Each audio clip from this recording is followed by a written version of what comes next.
In Miami, USA, a phone blares inside a fancy bungalow, loud enough to rattle the neighbors. Empty beer cans, condom wrappers, and a woman's underwear are strewn across the floor. The relentless ringing shakes a guy awake. Groggy and confused, he fumbles to figure out why anyone would call at this ungodly hour, only to realize it's already noon. He finally picks up the phone, greeting the caller with a half-yawned hello, still battling the remnants of sleep. The person on the other end sounds relieved as he listens to the man and introduces himself as Luo Day to him. Luo Day then informs him that a guy from the cyber group has arrived, wondering why he's there. The man, nonchalantly scratching his head, asks which cyber group he is talking about. The caller, frustrated, yells, waking up the girls sprawled across the room. The caller reminds him about the promise to meet the cyber group guy and not to be late. The caller then asks him about where he was the other night.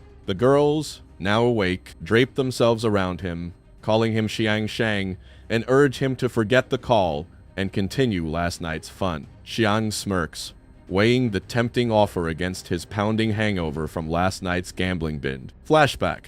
At the poker table, a man across from Xiang slams 10 more chips down, daring Xiang to match the bet. Xiang, baited and buzzed, goes all in. Luo D, standing behind him, mentions the cyber group guy would like to talk to him. Xiang, without breaking his gambling stride, tells Luo Day to handle it however he sees fit, tossing more chips onto the table and drinking as much as he could. The conversation circles back to Luo Day, confirming if the cyber guy is the renowned healthcare consultant. It's clear Xiang doesn't care much. He casually asks where the cyber guy is now. Luo Day replies that the guy has been cooling his heels in the reception room for half an hour. Xiang, shrugging, tells Luo D to keep the guy waiting. Xiang finally decides to get moving, calling out for Paul to gear up. Paul then instructs his security detail to be on high alert because the boss is heading out. The helicopter's blades start spinning with a squeaky rhythm, kicking up a windstorm that sends grass flying.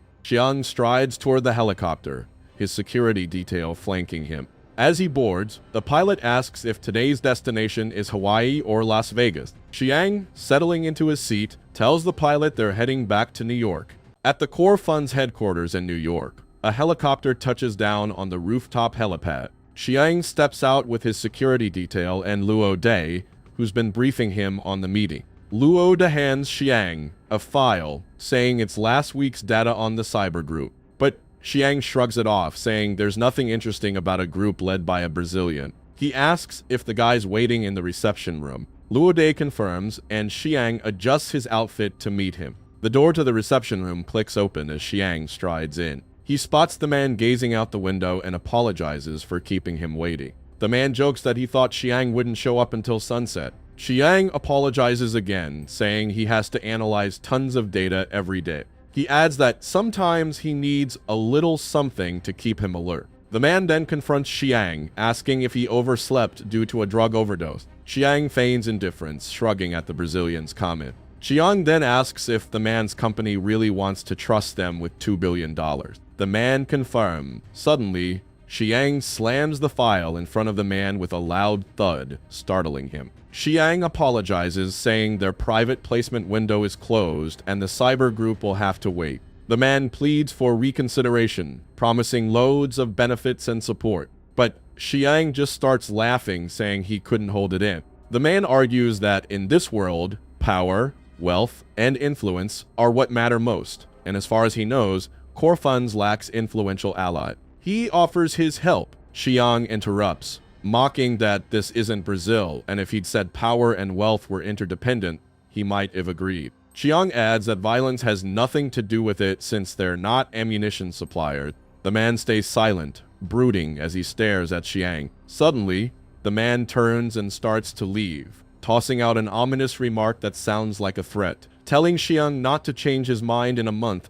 But Xiang stays arrogant, telling the man to shut the door behind him and calling him a dumb Brazilian. The man's expression darkens at the insult. Something sparks within him as he walks down the corridor, leaving the office for good. Luo Day asks Xiang why he deliberately offended the man. Xiang replies that he despises a company that maliciously drives up medicine prices.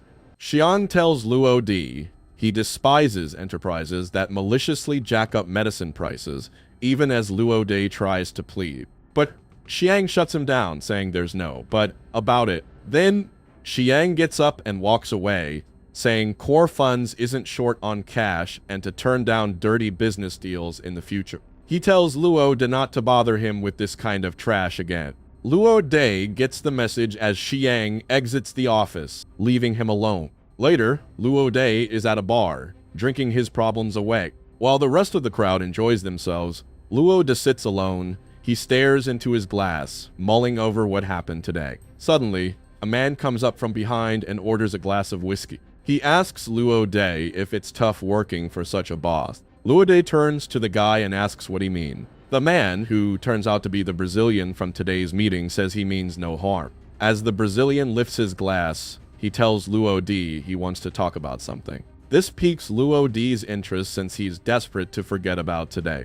Under the moonlight, the bushes rustle with movement. Suddenly, a group of masked men appear out of nowhere, rushing towards Xiang's house. Xiang gets out of the shower and hears the rustling outside. He calls for Paul, telling him to check if some foxes got into the garden, but he gets no reply. Xiang calls again and goes out of his room to check. Paul and the rest of the security team are knocked out cold by the mysterious men. Xiang cracks open his window and looks outside to see where Paul went. He can't find him and thinks it's strange as the masked men sneak up on him. One of them covers Xiang's mouth and nose with a cloth. Within seconds, Xiang feels drowsy and sleepy. The last thing he sees is the moon. His vision gets blurry and he gradually loses consciousness. A month later, in a different place with mice squeaking and running around, Xiang sits in a chair in Texas, hooded and hands tied behind his back. It's been a month since he was abducted. A mysterious hand removes the hood,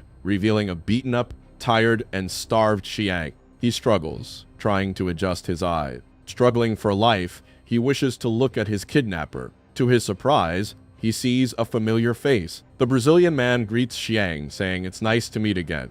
Suddenly, a hand from behind slams Xiang's head to the ground. A massive guy keeps Xiang's head down right in front of the Brazilian man. Xiang, grinning up at the Brazilian, asks if he's the one who brought him here. The Brazilian man denies it, looking down at Xiang with disdain. He tells Xiang he doesn't have what it takes, and says the guy who invited him from Miami is actually a partner of their cyber group. He introduces a man named Dodoni Leva, who steps into the light, cigarette in hand. The Brazilian man explains that the drug Xiang took to stay alert came from Mexico to the USA through Dodoni Leva. Xiang laughs, mocking the idea of a Brazilian healthcare consultant working with a Mexican drug lord, calling it ridiculous. The Brazilian man stays silent, just flicking his hand. Xiang presses him, asking if they went to all this trouble to kidnap him, just to make him give in and asking why the cyber group wants a piece of Core Funds. The Brazilian man leans in and says there's something Xiang doesn't know.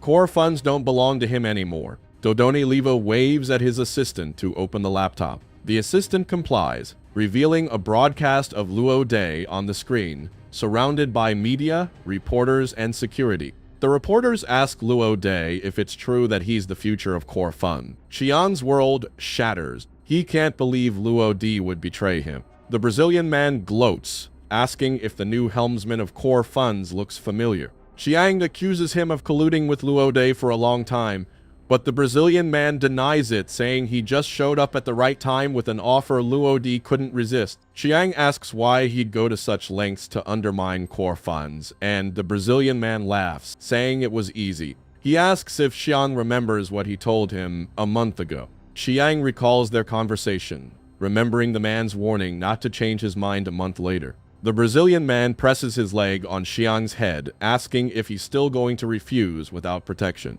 Xiang stays silent, despite the humiliation and betrayal. The Brazilian man seems disappointed, asking if Xiang isn't going to talk. He orders his men to take Xiang away, saying he doesn't want to see him. The henchmen pick Xiang up and start dragging him away. Dodoni Leva looks over his shoulder at Xiang and asks the Brazilian man what he's going to do with him. The Brazilian man replies that the lab must be short on subjects, so they'll take him there.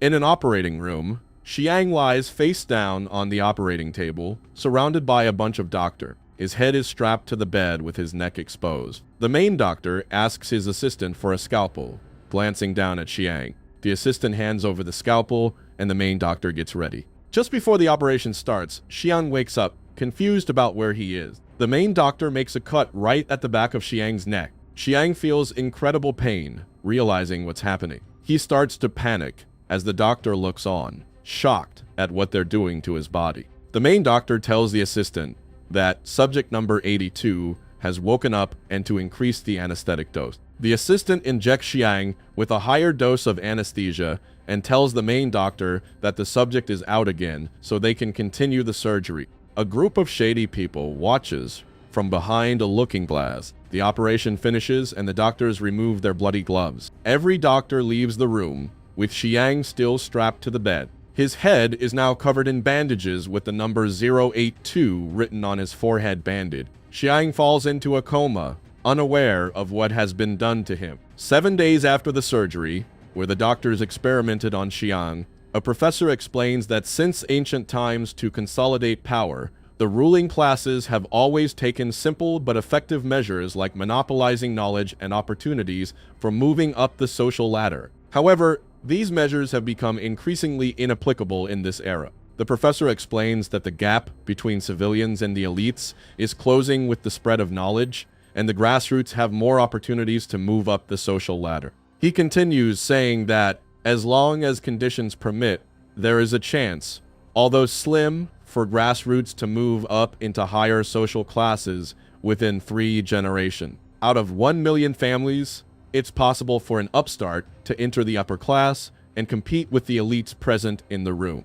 The professor then rhetorically asks the group if any of them would like to see this happen. A man with long hair asks the professor if he is trying to sell weapons to shoot those greedy countrymen. The professor says, of course not, bowing his head down. Then he lifts his head and says he's going to show them his new work. The group gets up and starts walking behind the professor. The professor says that a week ago, one of his partners sent them a very good subject. He explains that the subject came from humble origins, but with outstanding mathematical talent and financial knowledge, he earned a substantial amount of money in a short time. The professor and the group watch their subject from above. The subject seems to be painting, a collar strapped around his neck. An Arab man asks the professor what the subject is doing. The professor says that the subject is painting a neoclassical painting. Suddenly, one of the men questions if the subject is even good at oil painting. The professor explains that he wasn't good at painting, but thanks to their technology,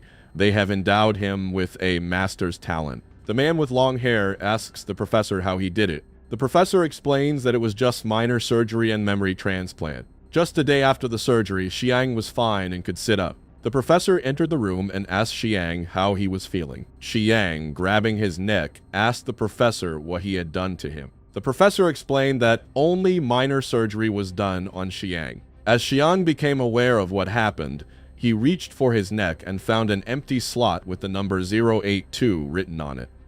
Xiang questioned the doctor about the minor surgery that they performed on him. The doctor explained that he simply removed all Xiang's talent in mathematics and finance. Xiang, grabbing his neck, found the joke not so funny. The doctor responded by suggesting it would be easy to prove if it were a joke. Xiang thought to himself that if he could recall a few financial terms, he'd know the doctor was lying. However, Xiang's attempts to remember his talent in mathematics and finance were futile. The professor confirmed that he wasn't lying, making Xiang furious and calling the situation ridiculous. Xiang demanded to know how the doctor removed his mathematical talent. The doctor, bemused, noted that all subjects asked the same question and explained in simple terms how they identified brain areas responsible for specific skills and performed the surgery based on that discovery. Xiang, realizing the gravity of his situation, felt his life had lost its meaning. He sat sadly on the bed, contemplating his existence. All of this was being monitored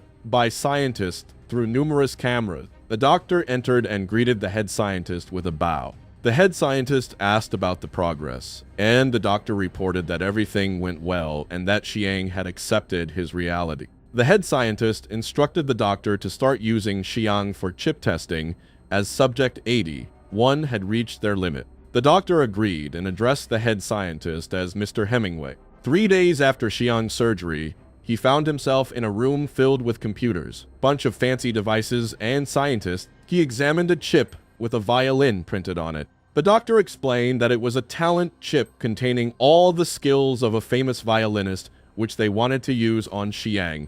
Xiang realized that his knowledge had also been made into a chip, which the doctor confirmed, revealing that the user of Xiang's chip was Luo Di. Luo Dai, the new leader of Core Funds, confidently answered press questions with the knowledge from Xiang's chip. Xiang understood why the Brazilian man was so assured in taking over Core Funds. The doctor received new findings, confirming that Xiang was an elite from Wall Street, noting that no other subject had adjusted their emotions so quickly. Xiang wanted to try the chip himself, and the doctor explained how to insert it into the slot at the back of his neck. Xiang, after contemplating, decided to insert the chip.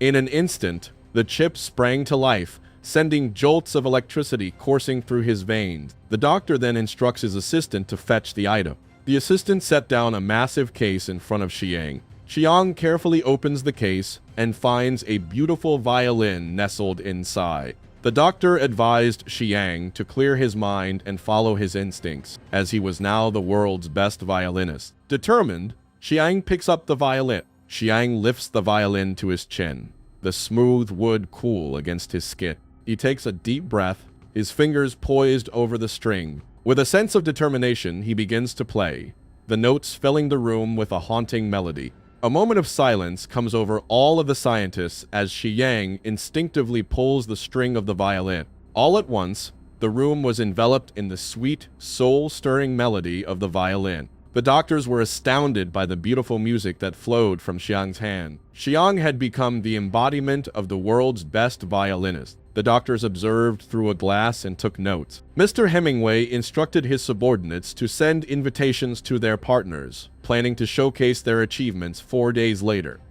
On the 7th day after Xiang's experiment, elites from all over the globe gathered to witness the outcome of the doctor's groundbreaking work. Xiang, with careful precision, applies his brush to the canvas, creating a stunning neoclassical painting. His expression is less than enthusiastic, but he presses on, determined to show off his newfound skill. The crowd gazes down from the balcony, captivated by the experiment's outcome. Xiang knows he's being watched, but doesn't react. He ponders how the experiment has progressed through 2 distinct stages so far. First, gathering a group of talented individuals, then harnessing and developing that talent to its full potential. The next step is passing on this knowledge to others. Xiang realizes he's number 082, just one in a long line of individuals who came before him. As per the doctor's instruction, a few individuals are present to witness the outcome. The doctor warned Xiang to behave and watch his word.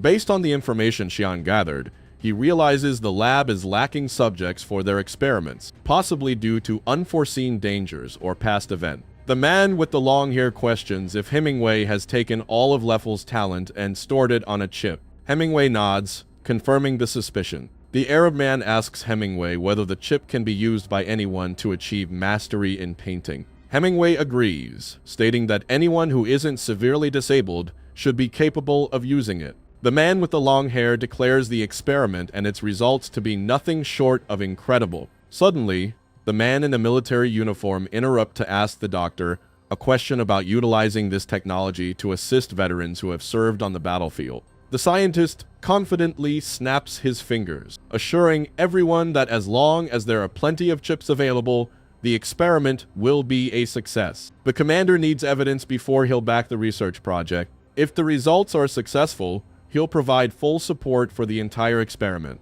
The scientist then confidently shares his findings and proceeds to present his results. He announces that, at the request of his partners, he will be putting on an additional show for the audience featuring unlimited fights for their entertainment. Next up is Xiang from Wall Street, who has 0 combat experience. The collar around Xiang's neck signals that they're preparing to deploy the lethal chip in real combat. He is instructed to prepare himself for the upcoming mission. Xiang prepares himself as the collar around his neck emits a bright green light. Next, the announcer introduces the heavyweight fighter from Pelican Bay Prison. who claims to be a member of the Basker gang and has been sentenced to 289 years and 6 months behind bars. As the announcer calls out the fighter's name, Butcher Reed strides onto the field wielding a chainsaw. Xiang feels a surge of anxiety at the sight of the man wielding a chainsaw but keeps his cool and doesn't let his nerves show. The Butcher is taken aback by Xiang's lack of fear,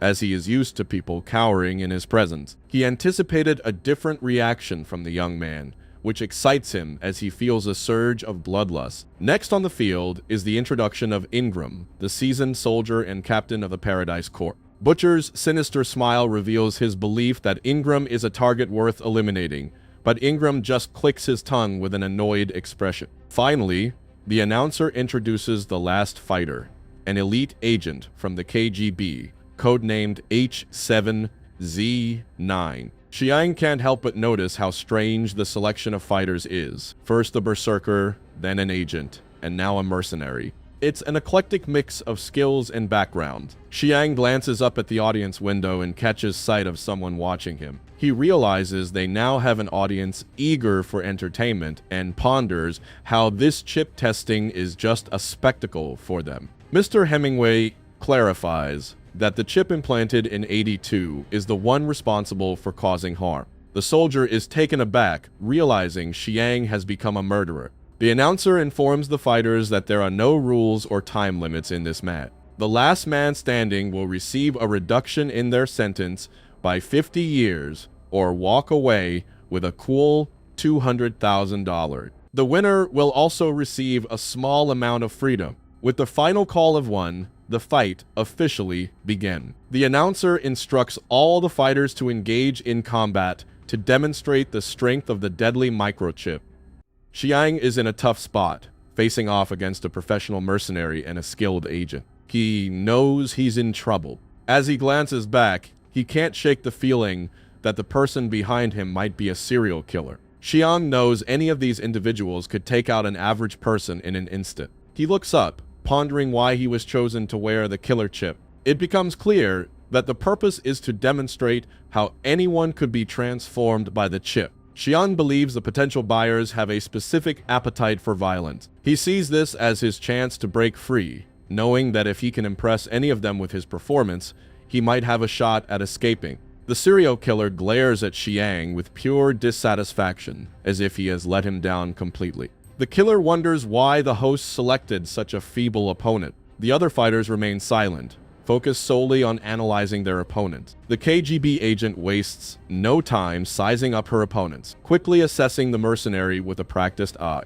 She thinks if she were in his shoes, she would maintain a distance of 5 to 8 meters. She devises a strategy for the mercenary. Take out the Butcher first, then face her in hand-to-hand combat. She determines there's only one path to achieving her goal. She knows her success lies in the hands of a serial killer Butcher. She plans to team up with the fatty Butcher to take down the mercenary, increasing her chances of engaging in combat with minimal risk to herself. But then, the Butcher calls for the KGB agent, advising her to team up and take out the mercenary first. She inquires about his plan for disposing of the mercenary. The serial killer instructs the agent to charge forward together and empty his gun. Whoever falls victim to the gun must accept their fate. The agent nods in agreement as the serial killer begins to count down. The mercenary loads his gun, ready to shoot at any moment. The serial killer grins devilishly, his expression filled with malice and anticipation. The Butcher lunges forward,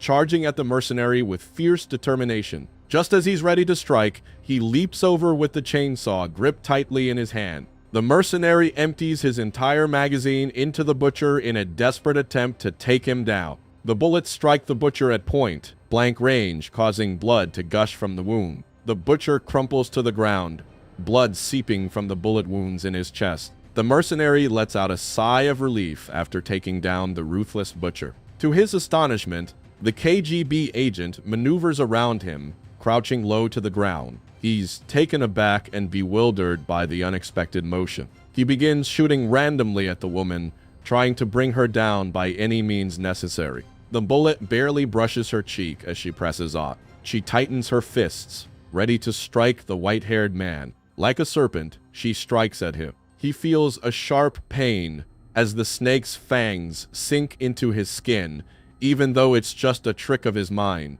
When he finally breaks free from the lock, he realizes the agent already has his gun. The agent flashes a smile, snatches the man's gun, and attempts to take aim. They lock in a fierce struggle, each refusing to give an inch. The man brandishes his knife, ready to strike and emerge victorious. As he swings his weapon toward her, he's confident victory is within his grasp. As the knife inches closer to her face, time seems to freeze. She sees the knife, but maybe thinks it's too late. As the knife inched closer to her head instinctively, she reacts to protect herself, ducking down and losing a clump of hair. She deftly avoids the attack and taunts him for his lack of strength. The man could only exclaim that she had dodged the attack. Then, he's caught in a tight hold as she wraps her arms around his body, immobilizing him completely. Confidently, she informs him she'll emerge victorious. Suddenly, a voice emerges from behind, adamantly rejecting the notion that the woman will win. The butcher charges at them, aiming to decapitate them both in one swift motion.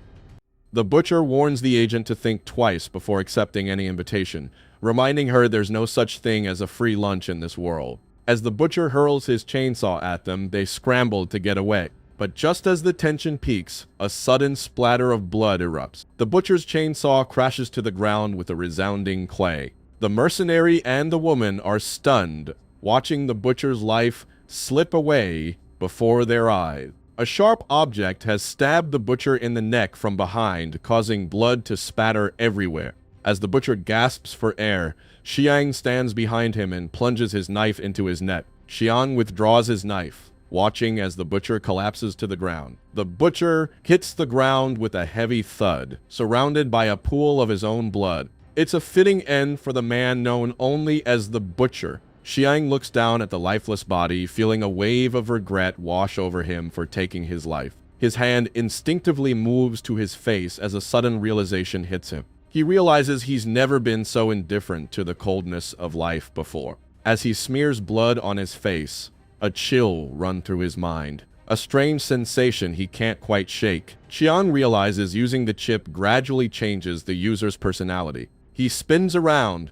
and finds the other fighters leap forward, teaming up to take him down with a single decisive blow. The man and woman rush toward Xiang, who stands there, completely unfazed. The man brandishes a weapon while the woman relies solely on her bare hands, showing no fear. But with Xiang's one swift motion, their lives come to a sudden and violent end, blood splattering everywhere. The woman wonders why Xiang was faster than she was. Xiang ponders that he had no desire to kill any of them. All at once, the room erupts with applause and cheers as the announcer declares Xiang the sole survivor. The spectators are amazed, taken aback by the unexpected result of the brawl. The man with long hair wonders how Xiang could take down the mercenary so easily. The scientist, Mr. Hemingway, reassures the man, promising to clarify doubts if he has any. The scientist reveals they infused Xiang with the skills of the deadliest assassins from around the globe.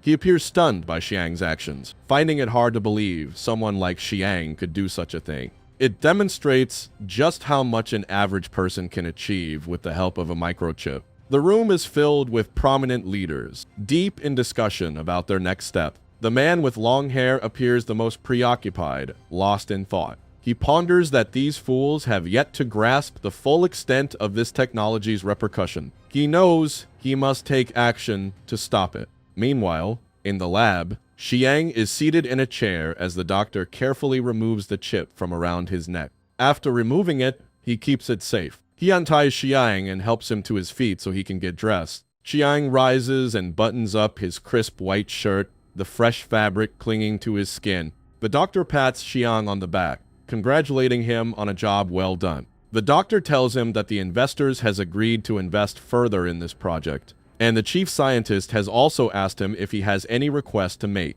Xiang, taken aback by the offer, inquires if he can request anything else. The doctor firmly states the request must be within reason, ruling out any far-fetched ideas like setting him free. Xiang thinks for a moment, hand on his chin, then tells the doctor he'd like to grab a bite to eat in the staff cafeteria. The doctor, surprised, asks if that's all. Xiang reassures him and leaves the lab. Xiang was allowed to eat in the staff canteen no sooner than he requested for it. Xiang carefully chooses from a wide array of dishes, piling his plate high with delicious food. In the staff cafeteria, the other doctors gossip about him being the subject sent by the cyber group. They immediately identify Xiang as the billionaire from Wall Street. They mention seeing him on the news about a year ago and express their disappointment that he ended up in this situation. The second doctor warns that now that he is a subject, he'll be eliminated very soon. Xiang settles down at the table to eat his lunch, catching snippets of the doctor's conversation as he listens in. Xiang glances back with a mix of awe and skepticism in his eyes. The doctors discuss whose turn it is to take a vacation next, as one of them is making rapid progress on their project. One doctor asks his colleague to give his daughter a teddy bear as a gift from him. The doctor casually lights up a cigarette and asks about a member of his team who has once again taken a leave of absence. The second doctor mentions that the person who took leave has an allergy to sea breeze, yet still decided to go to the beach. The doctor comments that he must have been feeling desperate from being stuck in the lab. The second doctor gripes about having to handle all the lab work now that the man is still ill. The doctor's gaze shifts toward Xiang, realizing that Xiang might be eavesdropping on their conversation. He motions for his colleague to join him on the opposite side of the room, away from Xiang's hearing. Xiang digs into his meal, savoring each bite as he reflects on the fact that it is his 5th day back in the cafeteria since he was finally given permission to return. Xiang has finally uncovered the 3 things he had been longing to discover. The lab is located on an island in the Pacific Ocean, limiting the staff to only 2 holidays per year. Additionally, the lab rotates a new group of subjects every 2 months provided by their partners.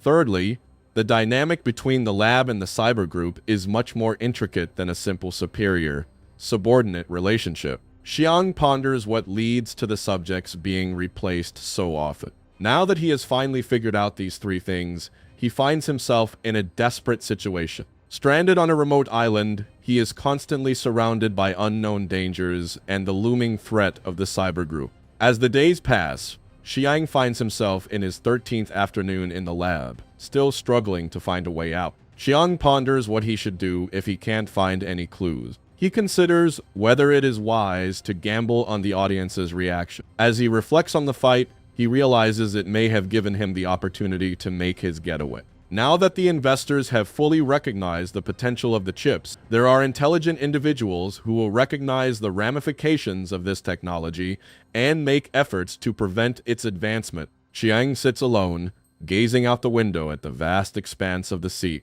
He feels grateful to himself that someone has finally taken action. As the helicopter nears the island, it descends toward a facility surrounded by boats in the water below. The task force leader briefs his soldiers on the mission. Their employer wants them to snatch the researchers and sabotage the project within the next 2 hours. He then turns to his boys and makes sure they understand they have only 2 hours to complete the job. The eager boys respond with a resounding, "Yes, sir."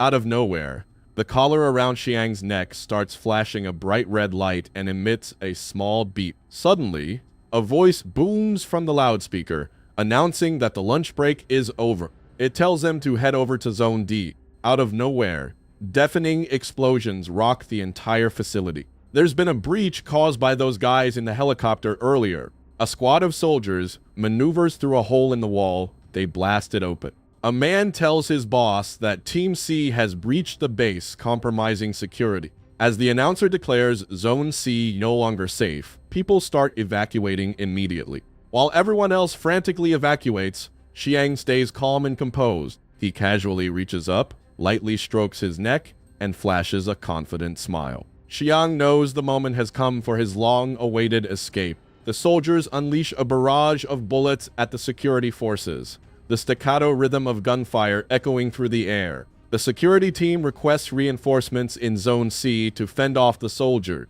In his study, Mr. Hemingway watches the array of cameras displayed on his oversized screen. He sees the man breaking into Zone A and making his way through the facility. Mr. Hemingway feels a surge of worry as he realizes that even Zone A is now compromised. All at once, his phone rings in his pocket. He quickly reaches for it and pulls it out. The voice on the phone is unmistakably James's as he informs Mr. Hemingway that it's indeed him. Mr. Hemingway asks James about his progress and if he's ready to defend his work. James lifts his head to survey the breached zone. He looks over the base and sees that most of it is already compromised beyond repair. It's clear there's no point in trying to salvage what's left. James explains the dire situation to Mr. Hemingway, detailing how the intruders are skilled and the security forces are being overwhelmed. James is worried they won't hold out until reinforcements arrive.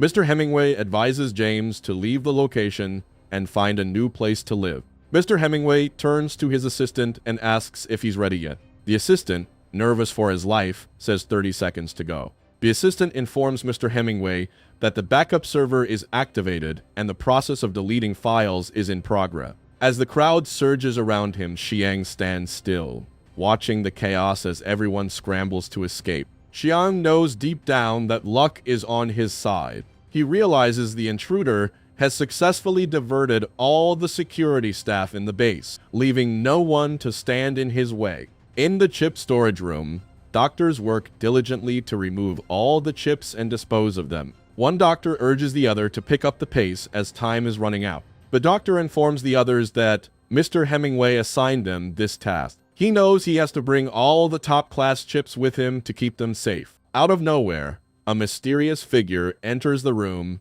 and greets the doctors. The doctors are stunned when they look over their shoulders to see who has entered. Xiang blocks their path, holding the body of a doctor in his hand. He remarks that it's quite a coincidence. Mr. Hemingway and his assistant arrive at the helipad in Zone D. As Hemingway boards the helicopter with his assistant, he can finally relax. As Mr. Hemingway settles into the helicopter seat, a wave of relief washes over him. The long day has taken its toll, but now he can finally relax and enjoy the ride. However, he's suddenly alerted to the presence of another person in the helicopter. The doctor glances over his shoulder with a nervous expression to see who has entered the room. It appears to be someone the doctor might know, as the man greets him in a manner reminiscent of Xiang, remarking on the coincidence. As the doctor slowly opens his eyes, a blurry image of a man sitting in front of him comes into view, and he slowly regains consciousness. The blurry image before him begins to sharpen. Xiang shows up in front of the doctor, greeting him with a smile. The doctor wakes up feeling dizzy and confused, still unsure of his surroundings. He suddenly becomes aware that he is tied to the chair. He tries to struggle against his restraints, but they hold him firmly in place. Xiang explains to the doctor that there is a constrictor knot, and the more he attempts to loosen it, the tighter it becomes. The doctor glances over his shoulder to spot Jerry, his close friend and colleague. Xiang is taken aback by the unexpected display of emotion from the typically cold-hearted doctor. He then shifts his gaze towards something else. The doctor watches Xiang's head move with a growing sense of dread. He notices a cupboard in the corner. Blood is seeping out from underneath the door, pooling on the floor. His heart races as he feels a wave of shock and surprise wash over him. He realizes the other doctors and his friend are in the closet. The doctor's face contorts with anger as he curses at Xiang, blaming him for the deaths of his friend. Xiang notices the doctor's agitated state and wonders if it's because he secretly wishes he was in their shoes. The doctor remains silent, his expression revealing that he does not harbor any desire to be the one who died. Xiang mentions that the doctor has a daughter to look after, softly threatening him. He questions whether the doctor truly understands the consequences of not being there for his daughter as she grows up. Exhausted and frustrated, the doctor confronts Xiang, demanding to know what he wants from him. Xiang simply expresses his desire to learn about the hazards of the chips. As the helicopter hovers above, a mysterious man holds a knife to Mr. Hemingway's throat. Mr. Hemingway approaches the strange man, curiosity piqued. He wonders about their identity and who could have possibly sent them. The strange man carefully searches Dr. Hemingway, convinced that something important is hidden on this person. As he searches, he seems to find it almost instantly after only a brief search. Mr. Hemingway is warned by the man not to play tricks, as Mr. Hemingway was not required to be in perfect condition by his employer. Mr. Hemingway looks very worried as his plan has been thwarted. As the strange man examines the device he found with Mr. Hemingway, he suddenly crushes it in his hand. In a far-off land, a screen flickers with a message. No signal received. As the Brazilian man listens intently, he hears about how the soldier found the GPS device on the doctor. The Brazilian man looks as worried as ever about the integrity of the experiment. Chiang stands across from the doctor, asking him questions about the chip. Chiang feels anxious as he asks the doctor if he is absolutely certain about the potential side effects. The doctor explains to Chiang that long-term use of the chips can cause cognitive impairment. He reassures Chiang that there is no need for him to lie about the potential risk. He talks about a group of subjects detained underground due to severe personality disorder. Chiang is desperate for a solution, but the doctor sadly informs him that there is none at the moment. Chiang paces back and forth, his hand resting on his chin as he furrows his brow in deep thought. He places his hand on the doctor's shoulder and instructs the doctor to take him to the place where the subjects are detained. The soldiers have successfully taken control of the base. Two of them stand guard by the lift. Chiang and the doctor hide behind a wall, listening as the doctor explains that the lift is underground. They wonder what their next move should be. They notice it is heavily guarded by armed men carrying machine guns. As Chiang ponders the problem, a solution suddenly dawns on him. As he walks towards them, the two men pay no attention to the potential danger he poses. Suddenly, both soldiers point their guns towards Chiang and the doctor and ask what they are doing here. Chiang approaches the men, calmly explaining that he and the doctor have come to surrender.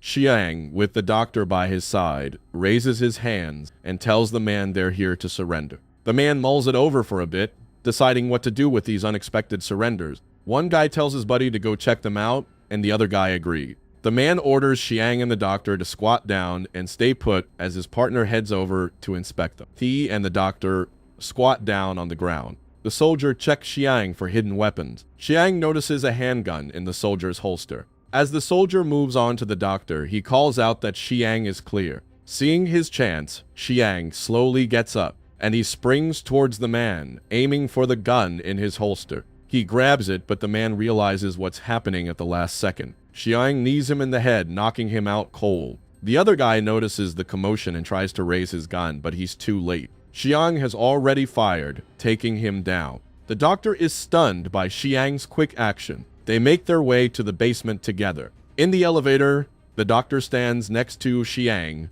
but remains cautious. The doctor asks Chiang how he managed it since he doesn't have the killer chip. Chiang smirks, saying he has a good memory and picked up some skill. The doctor shakes his head, saying it's impossible and has nothing to do with memory. Chiang just shrugs, saying it must be his talent that. The elevator finally reaches the 4th basement floor. Chiang and the doctor glance around, checking for any signs of trouble. Soon, they find themselves in what looks like a massive prison. Chiang remarks on the size of the place as the doctor follows behind him. They pass by patients locked up in cells. A man tied to a bed with his mouth covered, another man with white hair sitting calmly, and a girl applying lipstick while looking into a mirror. Chiang then loudly announces to his new friends that, before introducing himself, he has some good news to share. He begins to tell them that they are finally free. Chiang expects the crowd to go wild after hearing his news, but to his surprise, the crowd stays as silent as if someone has died. This feels super anticlimactic to Chiang, who thought he was really doing something big. He turns to the doctor and asks if the people have gone mute or something from the drug. Suddenly, a man behind iron bars catches Chiang's attention. The man tells Chiang he's got it all wrong.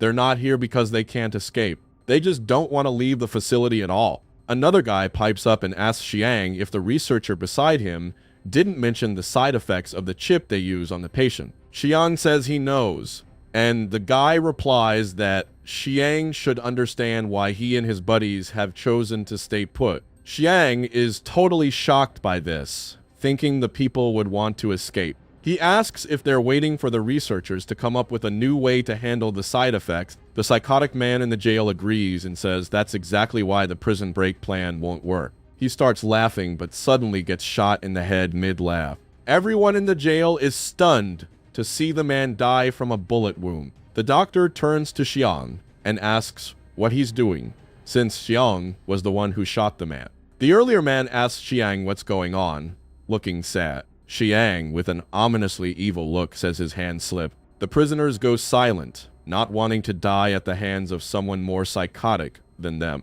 Xiang tells them he's sorry to say their little plan is wasted. Their wish may never come true, and their hope that people will solve their problems is futile. Xiang then drops the bombshell that a group of mercenaries has stormed the base and will soon find the prison. He asks how they plan on dealing with the mercenaries coming downstairs. Silence falls over the prison again. No one has an answer. The earlier man is agitated, realizing Xiang might be right. Xiang says he doesn't want to be their leader, but needs some partners to share a common goal of revenge. Suddenly, a girl from behind calls for Xiang. He turns around to see a pretty, crazy girl playing with her hair. She asks Xiang who his enemy is. Xiang nonchalantly replies that his enemy is the cyber group. The girl, seemingly psychotic, mentions that it's a coincidence because her enemy is also the cyber group. Just then, the lift dings as it reaches the first floor. The doors open, and mercenaries come out,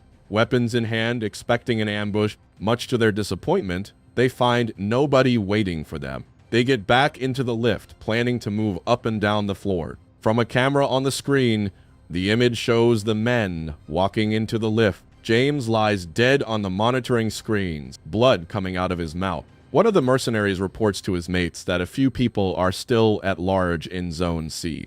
The crazy girl laughs maniacally and says there's no way they can take on the cyber group. Xiang, however, insists that where there's a will, there's a way. He reveals his plan to head to Hong Kong and set up a stronghold for their revenge mission. The girl enthusiastically backs Xiang's plan. The scarred man warns them that the host's influence is everywhere, and even if they approach the cyber group, other hosts will crush them. He grimly adds that failure and death are all that awaits Xiang on this path. Xiang taunts him, asking if he's afraid of pain and death. The man remains silent, visibly pained but deep in thought. Eventually, he admits that Xiang's approach is working for him and proposes an exchange of information. As the elevator dings, it opens to a dark hallway, far from what the men expected. They turn on the flashlights attached to their guns, sweeping the area cautiously. They find themselves in a maximum security prison, with prisoners silently watching them as they step out.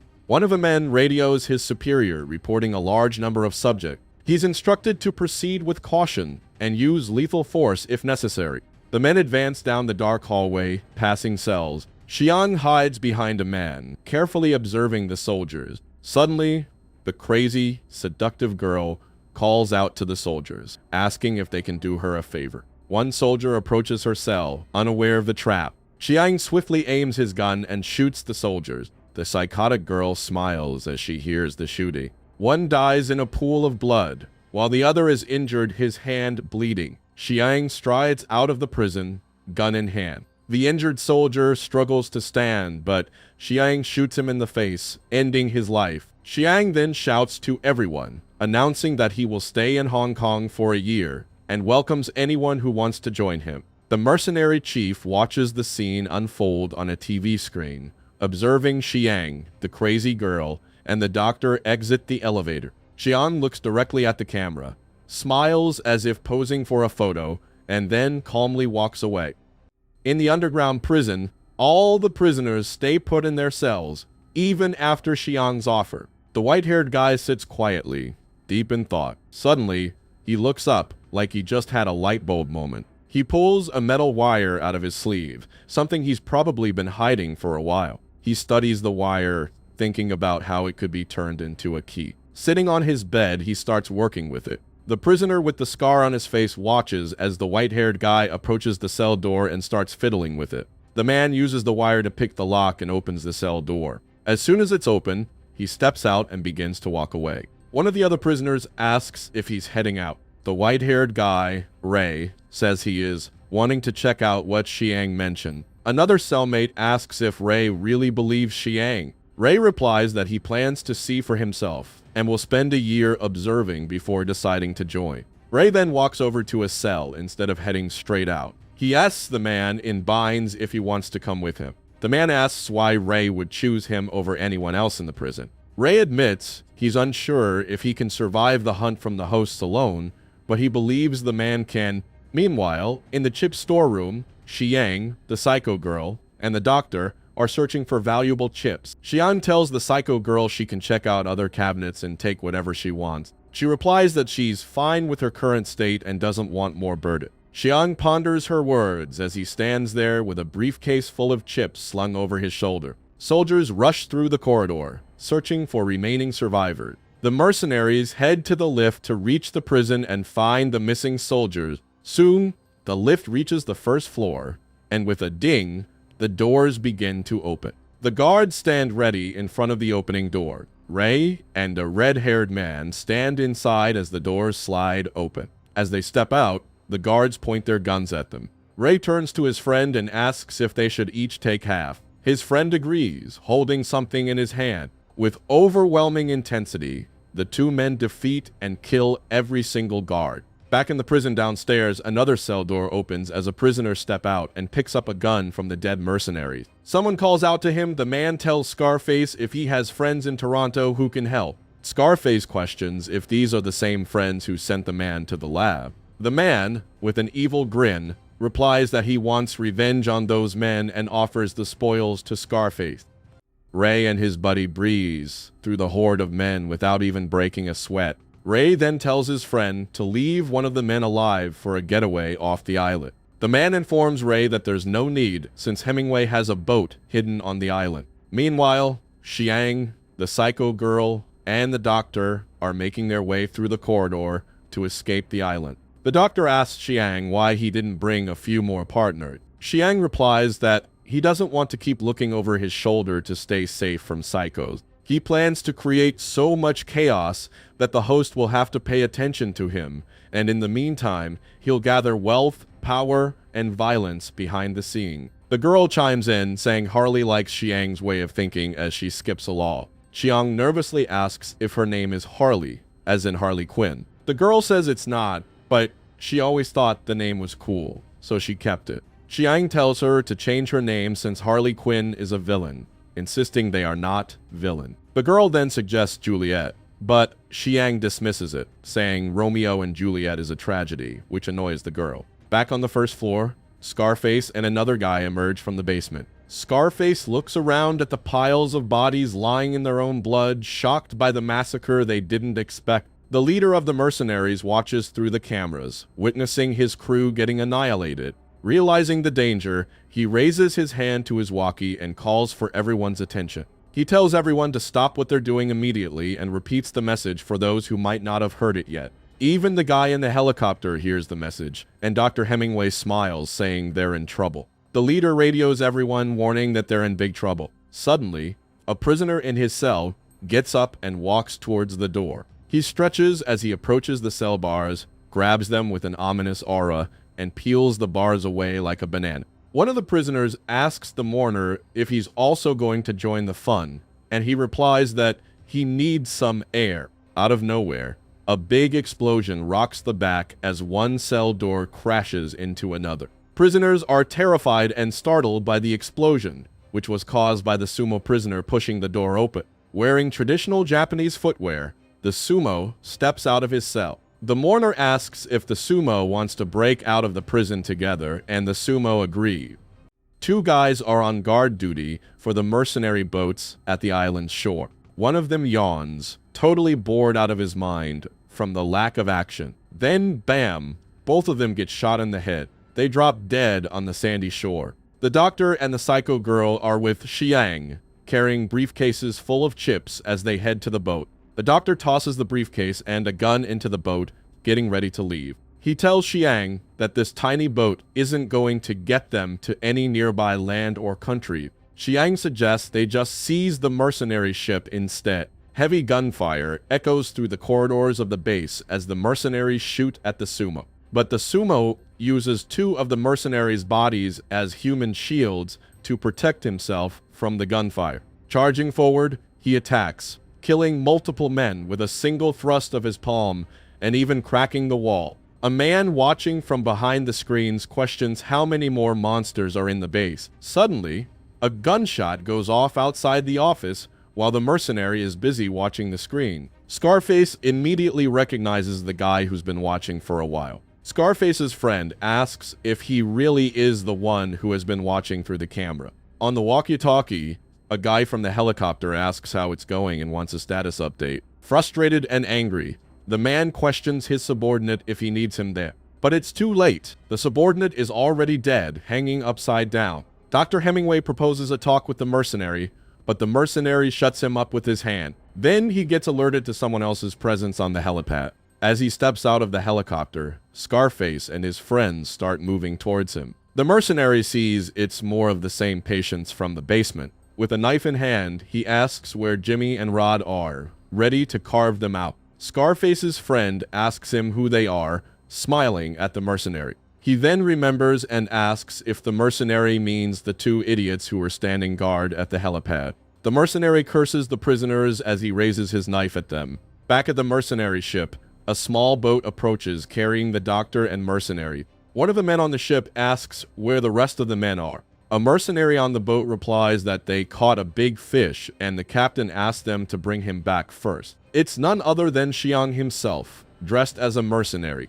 Back on the helipad, a mercenary squares off against two prisoners. One of the prisoners seems completely uninterested, casually holding his gun. The mercenary thinks to himself that the other one isn't going to help at all. Scarface's friend unexpectedly drops his gun, looking ecstatic as he reaches behind him and pulls out a knife to even the odd. The mercenary mocks him for wanting a knife fight. The prisoner laughs, taunting the mercenary's intimidating look. The mercenary, feeling threatened, warns the prisoner he won't be laughing for long. Both men close in on each other, staring intensely, waiting for the perfect moment to strike. Circling each other, they look for an opening. Suddenly, the prisoner sees his chance and lunges forward. The mercenary barely blocks the attack with his own knife, flinging the prisoner's knife away. The prisoner stumbles, trying to regain balance, but the mercenary swipes at him with his knife. The prisoner blocks the attack with his free hand and then uses his other hand to stab at the mercenary's heart.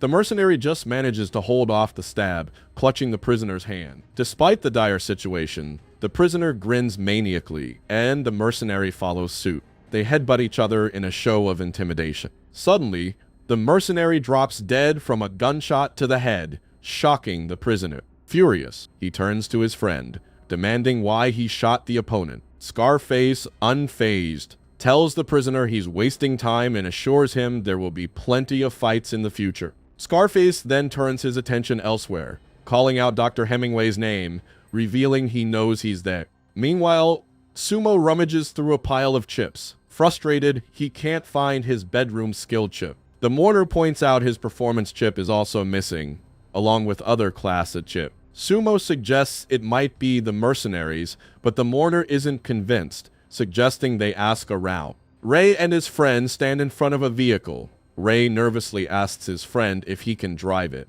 The vehicle, a submarine, is intimidating, but his friend reassures him he can handle it. Back on the mercenary ship, Xiang and his group have taken control. Xiang faces the captain, demanding they head to Hong Kong or face death. The captain, fearing for his life, agrees. Meanwhile, the Brazilian man stands among a group of elegant ladies and gentlemen, announcing something bad has happened at the laboratory.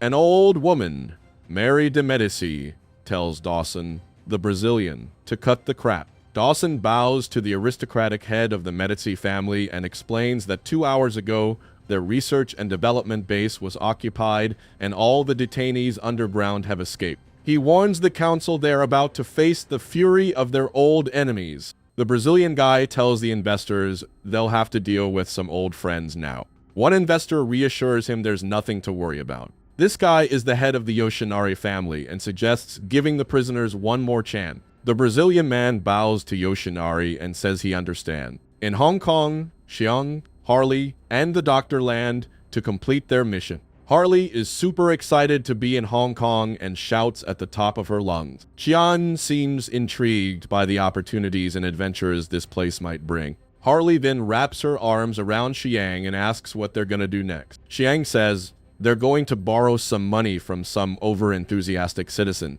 In a dark alley, A man screams for mercy as someone beats him up. The man cowers in fear as Xiang tells him it's smart to get money early on. The doctor asks if Xiang is talking about beating up a local gangster when he said over-enthusiastic citizen. Xiang tells the doctor not to worry too much and that they're heading to a market next. On Apple Street, a sizable crowd shops around the stores. Xiang, Harley, and the doctor walk onto Apple Street looking for things to buy. Xiang asks Harley if she really doesn't want to use a chip. Harley tells Xiang there's only one chip of each kind and tells him to use it. They make their way into a clothing store to buy a new outfit. The cashier seems really enthusiastic to sell to them. Xiang then tells Harley and the doctor to split up and meet back in 2 hours. He leaves them and goes out to find something interesting.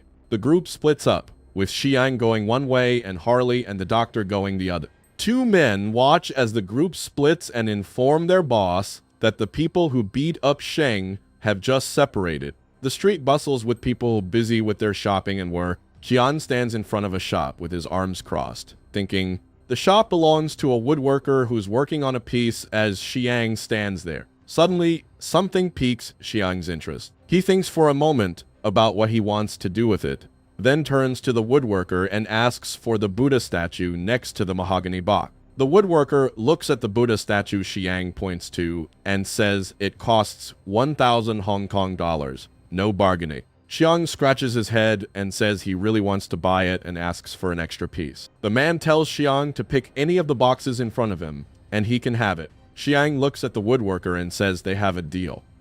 The woodcrafter fiddles with the cash Xiang hands him. Xiang checks out the Buddha carving he picked out for himself, then packs it up in a wooden box, closing it with a satisfying click. With a grin, Xiang shoves the box into his bag and slings the bag over his shoulder as he starts to leave. The two henchmen who had been tailing him watch as he exits the shop. They get up from their spot, abandon their tea, and begin to follow Xiang. Lost in his own thoughts, Xiang doesn't seem to notice them at first. The henchmen rudely push a man aside in their pursuit, snapping Xiang back to reality. He glances back, catching sight of his pursuers, and a knowing smile creeps onto his face. Meanwhile, the doctor and Harley are out shopping. Something catches Harley's eye.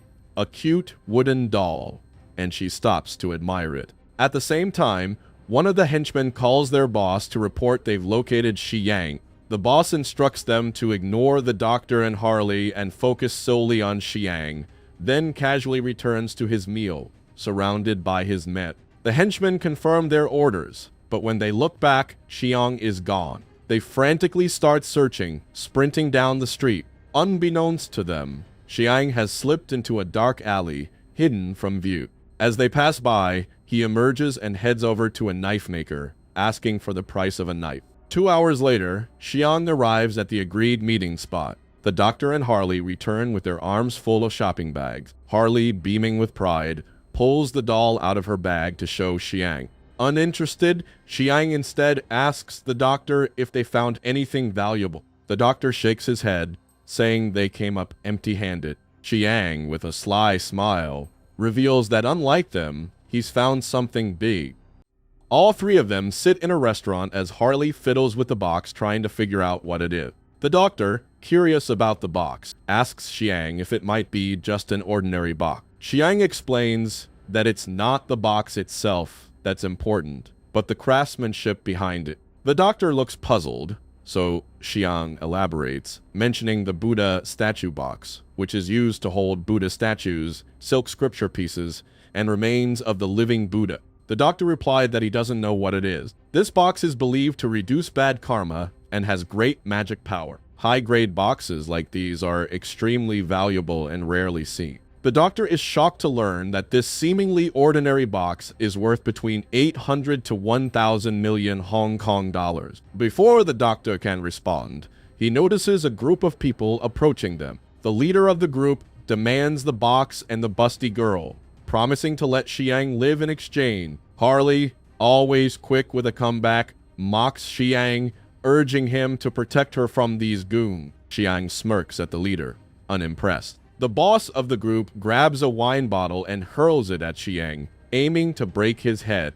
As the fight breaks out inside, everything seems eerily quiet outside. Suddenly, a man bursts out, shouting that their boss has started a fight with some foreigners. The remaining men outside the bar grab their weapons and head inside, carrying big swords and ready to protect their boss. A group of about 20 men storms into the restaurant, looking for a fight, but all they see is Xiang calmly sitting at the table, juggling a knife. He greets them, catching the knife single-handedly. Meanwhile, back at the boss's place, he's getting a massage from two beautiful women when his phone rings. He's flustered as he hears about the incident, wondering how one foreign guy could take down a dozen or more men. Xiang, pretending to be one of the hoodlums, talks to the boss, saying that the boss's men weren't even a warm-up for him. It felt like a practice match.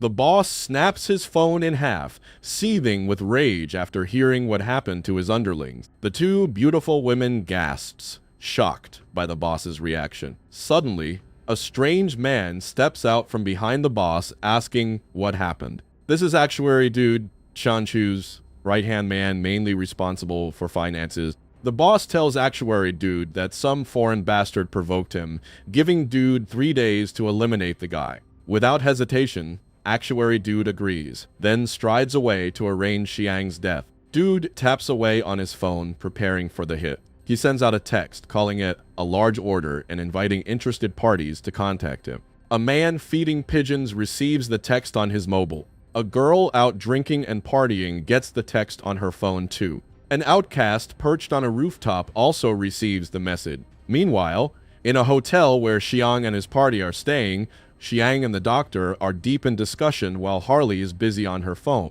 Xiang informs Harley that Kevin will head to the black market tomorrow to sell the Buddha statue box. Harley, still glued to her phone, barely acknowledges. The doctor asks about his role, and Xiang says he has something else to handle. Everyone who received Dude's text and is interested gathers at one location. Actuary Dude steps onto the stage to address the crowd. He surveys them through his glasses, and the room falls silent in anticipation. Dude instructs his men to distribute the materials, which they do promptly. A man in a blue shirt and glasses looks down at the 3 photos in his hands: Kevin, Xiang, and Harley. Dude announces the bounty: 500,000 Hong Kong dollars for Xiang, and anyone who kills the others will receive 2 additional gifts worth 200,000 Hong Kong dollars each. The man in the blue shirt and glasses stands up, asking about the deadline. As he speaks, the crowd falls silent, all eyes on him. Dude declares the bounty's time limit: 3 days. The Actuary Dude stands in front of the audience as people start to leave. He asks his henchman how many people took their order. The henchman replies that 6 of the top names accepted the order. It's 10:30 in the night at a local restaurant, and a man is sitting at a table eating noodle. Suddenly, a guy in a blue shirt and glasses approaches him and calls him boss. The man is startled, looks up as the blue shirt guy pulls out a chair and sits down. The blue shirt guy orders seafood noodles from the waiter. The man at the table puts his chopsticks down to talk. The blue shirt guy slides 3 photos across the table, saying the order is from Shanzhou Hall. The man briefs him, telling him he needs to kill 3 people in 3 days. He also warns him about the heavy competition, so he should stay sharp. Meanwhile, an old man in a bucket hat knocks on a door in an apartment complex. When no one answers, he decides to leave. He adjusts his bucket hat to hide his face better as he walks away. But then the door opens behind him and he looks back. A young man with a stubble step out, looking drowsy. The old man pulls out an envelope, signaling there's a new order. The young man looks disinterested and nonchalant as he takes the envelope. In a hotel somewhere in Hong Kong, a man lies dead on a bed. He has a painfully twisted expression on his face with strangulation marks on his neck. A woman beside him starts getting dressed after killing him. Suddenly, her phone rings. She picks it up to see who it is. Another woman on the phone greets her and mentions a new work order. As the sun sets in Hong Kong, she tells the other woman that there's a new list. Xiang, unaware of everything happening around him, sleeps like a baby. The next morning, the doctor and Harley leave Xiang as they each venture out. A mysterious man sees the group splitting up and tries to capture them on his camera. He snaps a picture of Xiang and the group as they go their separate ways. The man posts the picture on some anonymous forum. He adds a message that the targets have left their hotels and tells everyone to enjoy the hunt.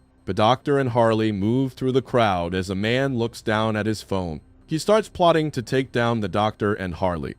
Xiang roams around Hong Kong City, gathering intel like a pro. Suddenly, he looks up and spots a sniper aiming right at him. The sniper, hoping to claim a bounty, lines up his shot, finger itching to pull the trigger. Just as he's about to fire, a gunshot rings out, catching Xiang off guard. But plot twist, the shot isn't from the sniper. It's some random guy on the street, gun pointed at the sky, making a scene. Naturally, people start running for their lives. Xiang eyes the guy, thinking fast. He tells the man to scram before he gets both of them in police trouble. The guy agrees and hightails it out of there, looking for a new spot to stir up trouble. Meanwhile, our sniper watches the whole thing go down and makes a call. The voice on the other end asks if the job's done. The sniper, not exactly a happy camper, says the target got away, but promises to keep an eye out. Over at an antique shop, the shopkeeper closely examines something. He tells Harley and the doctor it's a top-notch Buddha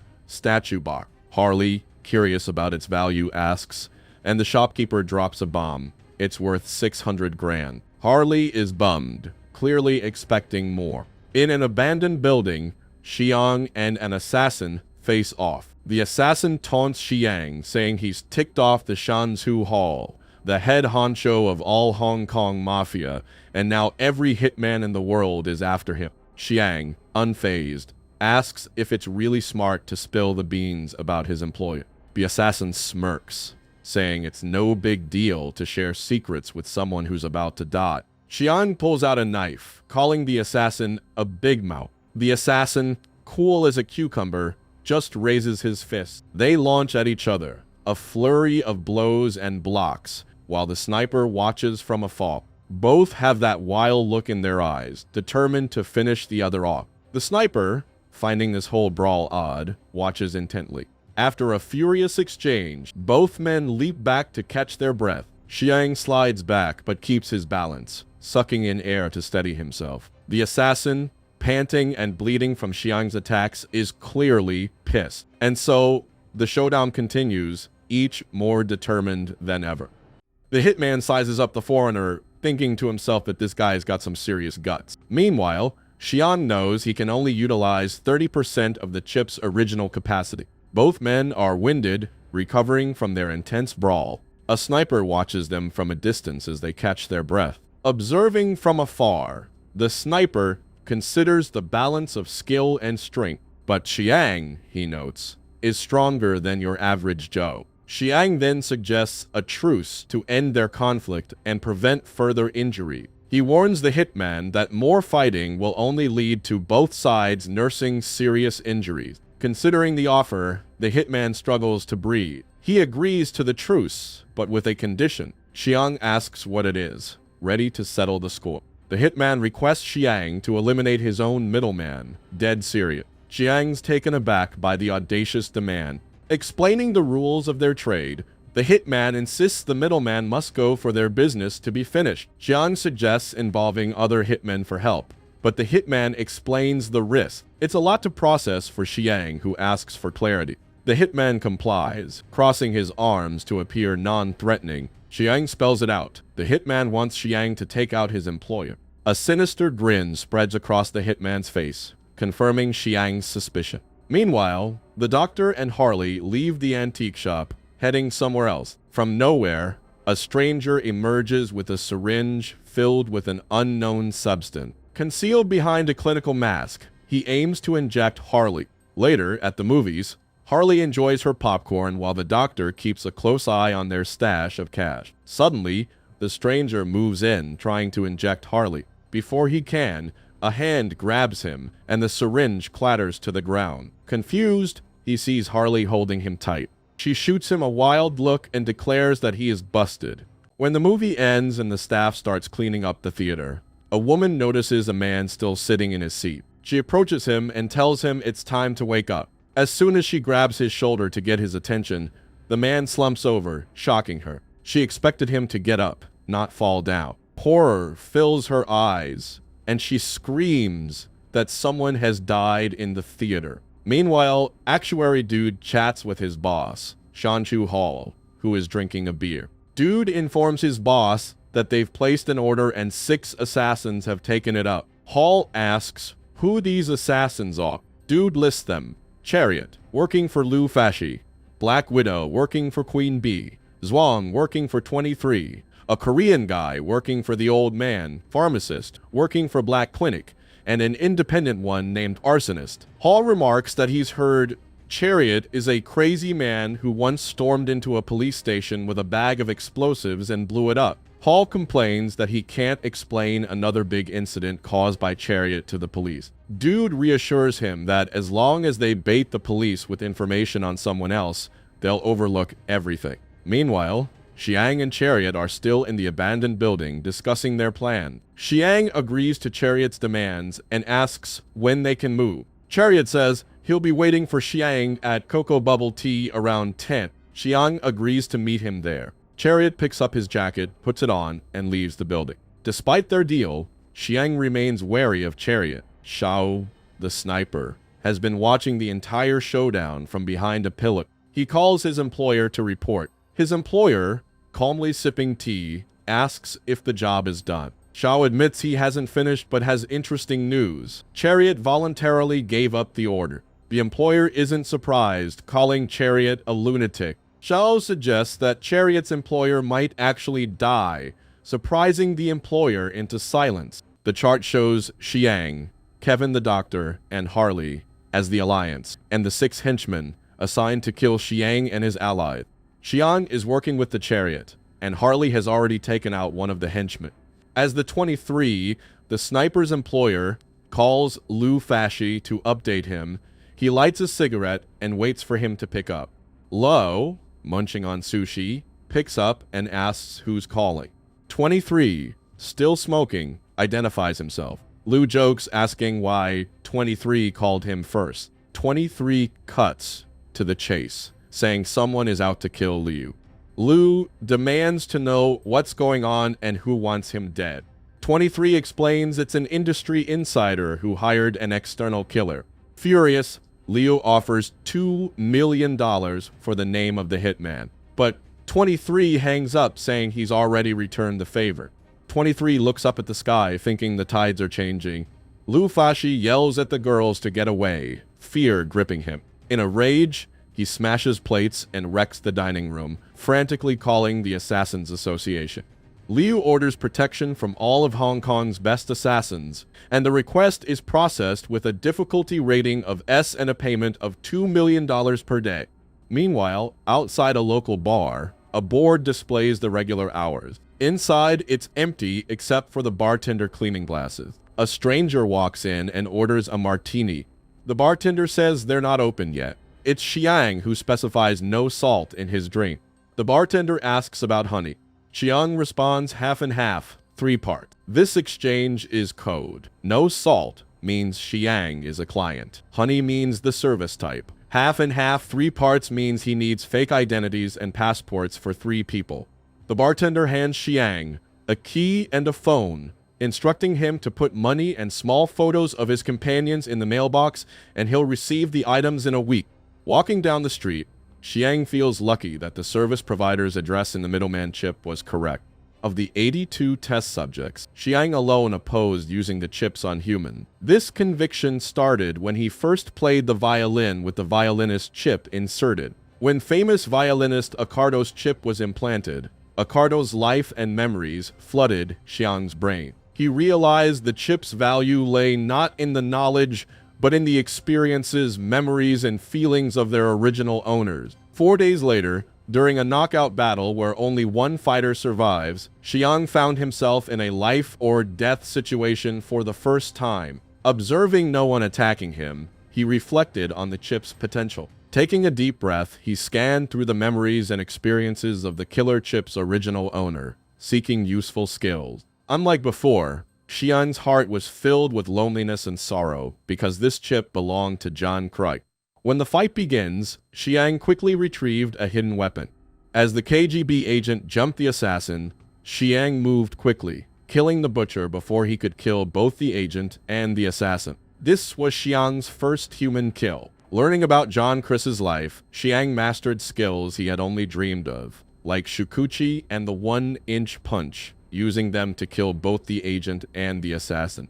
B's skills weren't the first or last. He'd learned from the chips. Unlike others who fear them, Xiang embraces the chips' advantages and the experiences of their original owner. After all, he knows who the original owners were. In the end, they're all but one. Back at the hotel, Xiang meets up with his ally. The doctor and Harley are already back from their escapades. The doctor asks Xiang how his day went and if he got any useful information. Xiang tosses the keys and phone to the doctor, who catches them effortlessly. He tells the doctor to put the money and photos in the mailbox as per the instructions in the text. They'll have new IDs in a week. Harley, bubbling with excitement, asks what they think of the name Wang for her. Silence falls as Xiang and the doctor just stare at her. Ignoring her, Xiang asks the doctor if they got the money from selling the stuff. The doctor confirms it's there. Xiang glances at the bag of money under the table and grabs it. He commends the doctor on his good work, pulling out a roll of cash and mentioning he'll need it later. The doctor asks if he's going out again this late. Xiang replies he has some business to take care of. Xiang then asks Harley to hand him the killer chip. Harley advises against using it for a couple of days, but Xiang insists it's too important tonight. She tosses the chip to him, and he catches it easily. He exits the hotel room and the hotel, walking away. The doctor watches Xiang from the hotel window, remarking that Xiang seems to enjoy the personality changes brought by the chip. Harley comments that it might be because he's got a few screws loose. At the Cocoa Bubble tea shop, around 10 at night, the chariot stands in front of the counter. He orders a cup of coconut bubble tea. Suddenly, a mysterious man approaches him from behind, catching him off guard. Xiang greets the chariot while the waiter hands over the tea. The chariot grabs his tea and starts moving away from the counter and Xiang. As he does, Xiang asks the chariot about their next move. The chariot and Xiang are cruising through traffic in a black car. The chariot mentions he's heard a rumor that someone tipped off Liu about the assassination attempt. He adds that Liu has hired a bunch of high-level assassins as bodyguard. Xiang asks if the chariot suspects him, but the chariot assures him it's not about suspicion. He just wanted to know if Xiang is scared of the elite assassins guarding Liu. Xiang, unfazed, tells the chariot that he isn't scared. Why should he be if the chariot isn't? The chariot muses aloud that they might become friends over time. They finally reach Liu's residence, but park far away to avoid drawing attention. The place is swarming with assassins on high alert. Liu himself is a bundle of nerves, unable to focus on his work. From his desk, he looks up at Gabriel, an assassin lounging in a chair, reading something. Liu asks if they should bring in another team of bodyguards, but Gabriel dismisses the idea, saying it would just add more useless bodies. Gabriel then turns to another man by the window, Asia's fourth best assassin known as X. X doesn't respond, just keeps staring out the window. Outside, behind a tree in Liu's yard, Xiang and the chariot are discussing their plan. Xiang says he's fine with taking out the guards outside first. As the moon shines brightly, Liu grows more and more fearful for his life. Meanwhile, an assassin walks through the corridor of a hotel with his hands in his pocket. He stops in front of room 231, jingles his keys, and unlocks the door. With the same tired expression, he leaves his shoes at the door to avoid making noise and enters the room. He pulls out a pistol from his back, ready to finish the job while the targets sleep. Fitting a silencer on the pistol, he moves forward silently. However, Harley is hiding behind the door. The assassin aims at one of the beds and fires a round of bullets to eliminate Harley and the doctor. Just as he removes his hood, thinking the job is done, the lights flick on, blinding him. Harley jumps out from her hiding spot and rushes towards the assassin, aiming a punch to knock him out. Harley knocks the guy out and ties him up. Now, both Harley and the doctor are safe. The doctor asks if this is the second assassin coming after them. Harley says it's all trouble caused by Xiang, and he left Harley to clean up the mess. Back at Liu's place, assassins swarm around, guarding the area. Out of nowhere, Chariot and Xiang knock out two of them. X stands by the window watching closely, while Gabriel lounges on the sofa. Gabriel glances at his phone and says it's been over 5 minutes. Liu, confused, looks at Gabriel and asks what's wrong. Gabriel explains that 3 hours ago, He told the people outside to text him every 5 minutes. But it's been 10 minutes since the last message. Lu starts whimpering, thinking he's going to die, while X says the assassins are already here. Xiang and Chariot move quietly and swiftly, knocking out guards left and right. They cover one side to stay out of sight. Chariot asks if they should stick together or split up. Xiang says to split up and find the boss quickly. Chariot runs off, telling Xiang he'll see him later. Meanwhile, X and Gabriel prepare to fight the assassins entering the building. Liu, panicking, asks what they're doing as they approach his office door. Gabriel tells him they're getting rid of the intruders, while X tells Liu to stay put and not leave. Liu screams at them to come back, demanding they stay and protect him. But neither of them looks back. Gabriel asks X how he wants to split the work. X prefers to work alone and tells Gabriel to do it separately. Gabriel agrees, and they go their separate ways to stop the intruder. Xiang, with a handgun, searches for the boss. Chariot, armed with a machine gun, rushes to finish the job quickly. From the bushes, someone watches Li's place. Xiao tells his employer that Xiang and Chariot have already entered the building. The Chariot rushes up the stairs, but halts when he spots someone standing in his way. Gabriel stands before him, arms crossed as if to block his path. Gabriel can't believe this guy is alone. Chariot smirks and says he's alone too. They exchange sinister smiles, knowing they're about to have a one-on-one fight. Chariot loads his gun and aims at Gabriel, but he stops when he sees a grenade flying in midair next to him. Gabriel taunts him for being too slow, showing off the grenade's pin in his hand. He then pulls out a pistol from behind and shoots the grenade before it hits the floor. Before Chariot can react, the grenade explodes. One corner of the villa blasts apart, and the wall shattered. Xiang freezes when he hears the blast. He can't believe Chariot has already met an adversary and started fighting this early. X walks slowly toward Xiang, who knows it's his time to confront now. But X looks calm and composed, with both hands in his pocket. Gabriel calls out to Chariot, pointing out the hole in the villa hall as evidence of the grenade blast. He mocks Chariot for his earlier bravery and asks why he doesn't show the same courage now. Chariot's eye is severely injured from the blast. Gritting his teeth, he mutters that he's been tricked. Gabriel stops and spots the blood trail. Following it, he knows where his adversary is hiding. He smiles devilishly and loads his shotgun. Chariot hears the approaching footsteps and breathes heavily, knowing a serious confrontation lies ahead. Meanwhile, Xiang notices that X has a gun when he pulls it out from his pocket. Xiang childishly asks if X can do him a favor and let him pass this one time.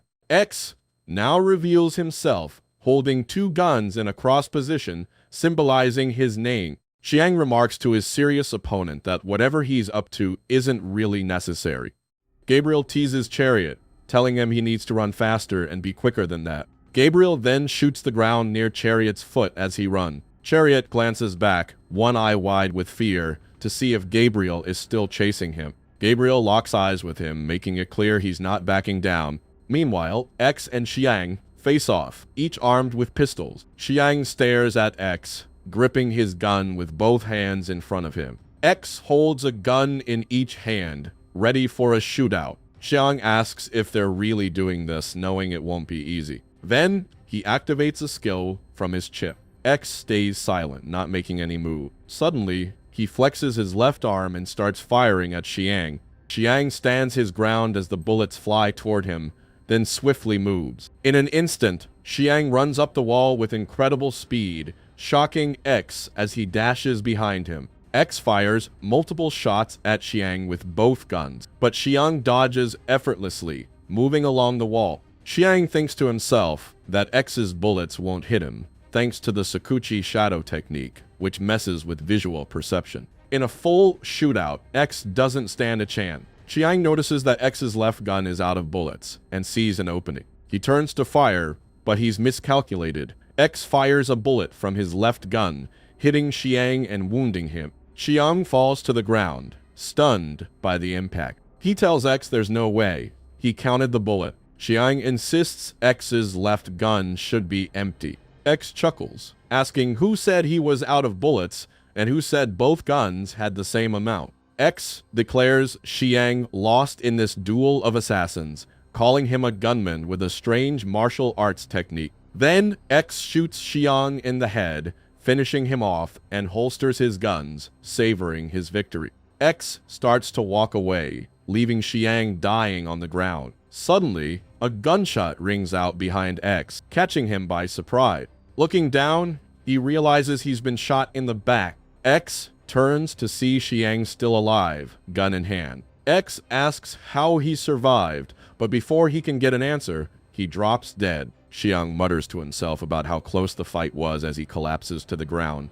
On the other side, Chariot stops running and Gabriel follows behind him. Gabriel's confused about why Chariot would just stop like that. He asks Chariot if he's done running and says he wants to play some more. Chariot turns around, fists up, telling Gabriel to go to hell. Gabriel sees this and asks if Chariot wants a fist fight. He tosses his gun away, saying he's up for it. Gabriel taunts Chariot, saying that no matter what a third-rate assassin does, he's still third-rate and can't win against a high-class assassin like him. This makes Chariot clench his jaw in rage. Meanwhile, Xiang sets up and holds his head, trying to fish out the bullet. He catches the bullet that hit him and starts pulling it out. With a spray of blood, he manages to extract the bullet. Xiang mutters to himself that he thought he was a goner and that if he had been a millisecond slower, he would have been dead. He knows he only escaped death thanks to John Chris's technique called Strength Baffle, which let him tilt his head back at lightning speed to soften the bullet's impact. Xiang holds his bleeding head and sees the two guns that X had with him near his lifeless body. He thinks to himself that even though the outcome was expected, it's a pity X had to die. Meanwhile, the boss is frustrated and scared out of his wits, muttering to himself about how much money he spent hiring these people just for them to mess around instead of protecting him. A sniper looks at the boss through his gun scope. The sniper asks his employer if it's okay to take the shot now that the expert assassins have all been drawn away by Chariot. His employer, 23, says to go ahead since the fat bastard has been alive too long already. Without hesitation, the sniper pulls the trigger. With a loud shot, he kills Liu Fashi through his window, ending his life instantly. Unaware, Xiang slowly heads toward the boss's room to finish the job. He peeks inside, still holding his head to see what's going on. He opens the door slowly and asks if anyone's there. But to his shock, he sees the boss already dead on the ground with a bullet through his head. The sniper tells his employer the mission is accomplished and to send the money to the usual account. The 23 tells the sniper he did a good job. Xiang steps out of the boss's room, holding his head, noticing something out of the corner of his eye. He comes across Chariot and Gabriel going at it in the corridor. Gabriel punches Chariot in the stomach, making him spit up blood. Gabriel grins, proud of his punch as he looks down at Chariot. Gabriel pulls back his hand as Chariot clutches his stomach. Chariot calls Gabriel a bastard, wiping blood from his mouth. He then lunges at Gabriel with all his might. Gabriel gears up to take Chariot down with another punch. Suddenly, Xiang yells at them to stop, each just an inch away from their opponent. Gabriel looks confused as he sees Xiang walking toward them. Xiang tells them there's no point in fighting anymore. Chariot asks if Liu Fashi is dead, while Gabriel looks uninterested. Xiang confirms Liu Fashi is dead, but it wasn't him who killed him. Gabriel thinks Xiang is a shrimp as he sizes him up. Gabriel sees Xiang is bloody with bullet holes in his vest and concludes maybe X has been killed. Xiang asks Gabriel what he thinks about stopping the fight here. Gabriel glares at Xiang with his narrow blue eyes. Xiang meets his gaze, still holding his head. Gabriel then turns, saying it's all right and they've won this time. As Gabriel walks away, he puts his hands in his pockets, leaving Xiang and Chariot behind. Chariot seethes, furious at Gabriel walking away unscathed. Back at the hotel, the doctor and Harley have captured an assassin. Harley snaps a picture of the assassin and sends it to Xiang. Xiang's phone buzzes, and he quickly pulls it out of his pocket. He sees the picture from Harley of the captured assassin. Xiang looks at the picture with an annoyed expression.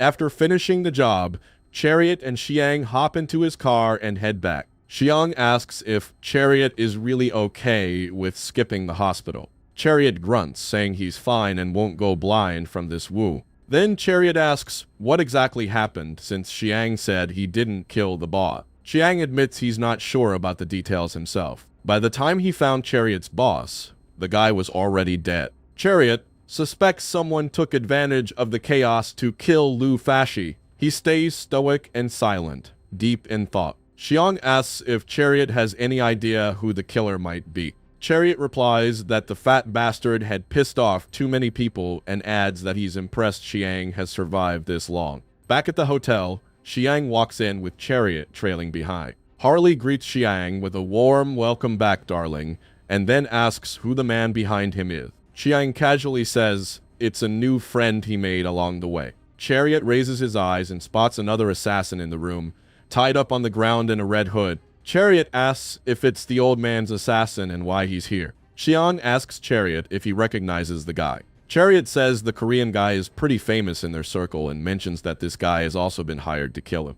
Everyone in the room looks confused except for Xiang and Chariot. The four of them stare at the tied-up man who pretends to be unconscious, but eventually gives in to the intense stares. Xiang asks Chariot if he can find out which other assassins are on the list. Chariot says it would be difficult, but thinks he can guess who ordered the hit. The next day, in a parking lot, the actuary dude walks towards his Mercedes. He unlocks it, gets in, and starts the car. As soon as the engine roars to life, he feels a shiver down his spine. He glances back to see two strange men in the back seat. Xiang greets the actuary dude with a cheerful good morning. The old man at the desk feeding pigeons gets a text. A guy stepping out of the shower also gets a text on his phone. The female assassin from before gets a text too. The sniper handler receives a text and tells the sniper the mission is canceled. The sniper asks if it's the mission from Shanchu Hall. The handler confirms it's the same one. Actuary dude hands his phone back to the Chariot. The Chariot takes the phone to double check. The Chariot confirms actuary dude canceled the mission. The Chariot nods at Xiang to confirm. Xiang turns to actuary dude and asks for another favor. Back at Shansu Hall, three men stand around the boss, who's on the ground bleeding from his head. The boss tells actuary dude that he trusted him. Before he can say more, the Chariot aims and shoots the boss in the head. Actuary watches the scene in silence. Xiang snaps a picture on his phone like a tourist. Actuary dude asks why he's taking pictures. Xiang replies, asking if he can't figure it out, then says it's evident. He puts an arm around actuary dude and says they're still missing a group photo. Actuary dude smiles reluctantly as Xiang snaps a picture. Xiang tells actuary dude he's now the leader of the hall. Actuary dude protests, saying as the finance manager, he has no right to be the master. Xiang insists whatever he says will happen. The Chariot, bored, yawns loudly. Actuary dude mentions these rules were set by previous masters and no one can break them. Xiang squeezes dude's hand tightly, threateningly. He tells dude that while those are the rules, dude will find a way. Actuary dude swallows his fear and reluctantly agrees. Xiang leaves, saying he'll be in touch in 3 days. He tells the Chariot he's hungry and to find a hot pot place. They chat as if they haven't just killed a man. Actuary dude looks at his former employer's body, lying dead with a bullet hole in his head. He thinks to himself, times are indeed changing. A cleanup crew worked on cleaning up the scene as they bagged the body up. 2 men put the body in a body bag while the other cleaned up the blood. The manager counted all of the money that he required for the job. The manager then turned to the actuary dude and told him that all the money was there. The crew then cleaned the place and left with the manager, saying that he will invite the actuary dude to tea sometime. The actuary dude was clearly under a lot of stress as he pushed his glasses in place. The actuary dude then picked up his phone and called someone. The actuary dude told the man on the phone to spread the word that all the hall elders were invited for tea at the shop on Chiffon Street. Xiang and the Chariot sat in a local restaurant eating noodles. Xiang asked the Chariot what he will do after this, and if he will go back to being an assassin. The Chariot said probably, but for now, he will just be a freelance. Xiang asked if the assassins were allowed to do that. And Chariot explained that there are plenty of people who lack agencies and work freelance. Xiang said that this was ridiculous since what he said did not make sense. Chariot then changed the topic and said that he wanted to ask something. Xiang was confused as to what Chariot would want to know. The Chariot asked Xiang why he went to such lengths to oppose Shanzhu. And what was Xiang planning to do in Hong Kong? What was his goal? Xiang just looked at Chariot with discouraging eyes, and the table went silent. The two were locked in a silent battle of words. And the Chariot gave in, saying that it's fine if Xiang does not wish to tell him. Xiang then told Chariot that someone stronger than him once told him something. The Chariot's interests were piqued once more in Xiang's word. Xiang said that wealth, authority, and violence were all indispensable keys to power, and Xiang wishes to build all three, for which Hong Kong is the perfect place. Chariot then connects the dots, saying that Xiang then wanted to use Shansu Hall for its violence. And Xiang says that the hall is just test to see if he can control Hong Kong's violence. Chariot then loudly exclaimed that Xiang's ideas were interesting, which attracted the attention of a bystander. Chariot then asked Xiang if he had been tossed over to Hong Kong by an enemy, and Xiang just threw his hands up, saying that he does not deny it. The Chariot then came to the conclusion that sticking with Xiang would mean a lot of fun. And Xiang says that if everything goes as planned, the entire Hong Kong's underworld might be united. Chariot says that it is insane, but he likes it, and started laughing loudly. Chariot says that before Xiang kickstart, Chariot really wants to see how far Xiang goes. Meanwhile, the Doctor and Harley are looking for a public storage locker. Harley found the 332 locker and was very excited to find it. Both of them then placed some documents in the locker for safekeeping. The sniper informed his handler that the two had kept their documents in the locker. The handler told the sniper to pull back for now and return back, since he would check later who retrieves the items from the locker. The handler was reading an article on his laptop while talking to the sniper. The article was about the death of the uber-wealthy Xiang Shang. Back at Liu Fashi's villa, the lights are on even though the owner is dead. There's an investigation underway to find Liu Fashi's killer. Detective Chen is at the scene, smoking a cigarette, laser-focused on catching the murderer. A subordinate rushes in, calling for Detective Chen. The subordinate reports that they found X's body in the hallway on the first floor. Detective Chen remains silent, his expression stern as he continues smoking. The subordinate looks confused as Chen walks past him, instructing him to show him the body. Meanwhile, Harley and Kevin return from their escapades, with Harley excitedly announcing their return. Harley's enthusiasm quickly turns to annoyance when the men ignore them, engrossed in their poker game. Xiang shows his cards, winning the game, while Chariot sits back, frustrated by his defeat. The other assassin also looks disappointed by his loss. Xiang collects his cash, commenting that it was a good game. Chariot glares at Xiang, remarking that his luck is uncanny and accuses him of cheating. Xiang, hiding the fact that he's using a gambler's chip, keeps his secret. Back at Liu Fashi's place, the investigation continues as Detective Chen examines the dead body. He assesses that the bullet was shot from the back, likely a sneak attack, and orders his subordinate to determine the type of barrel the bullet was fired from. At Chen's restaurant, all the elders of the hall have gathered. They sit around a table filled with food. Actuary Dude greets the elders formally, thanking them for coming. One elder tells Dude to skip the formalities, stating that Dude didn't call them there to spew nonsense. Dude agrees, admitting he has ulterior motive. He starts by saying that everyone must have heard about the recent trouble caused for the hall. On the master's orders, Dude put out a hit list, and top employers sent expert assassin. Up to this point, everyone knows the situation, but earlier this morning, Shan Zhu died. At the mention of Shan Zhu's death, an elder squints his eyes. Dude continues, stating that normally, a white paper fan has no right to participate in these affairs, but in this situation, he has two issues for the elders. First, about the next hallmaster, and second, about the conflict between the previous hallmaster and the outsiders, and how to deal with the situation. An elder starts laughing at Dude, which confuses him. Dude asks Zhao if he has something to say. Zhao states he can't accept the death at face value, to which Dude replies that foreigners are used to killing locale. Another elder slams his fist on the table, questioning how Dude could say that.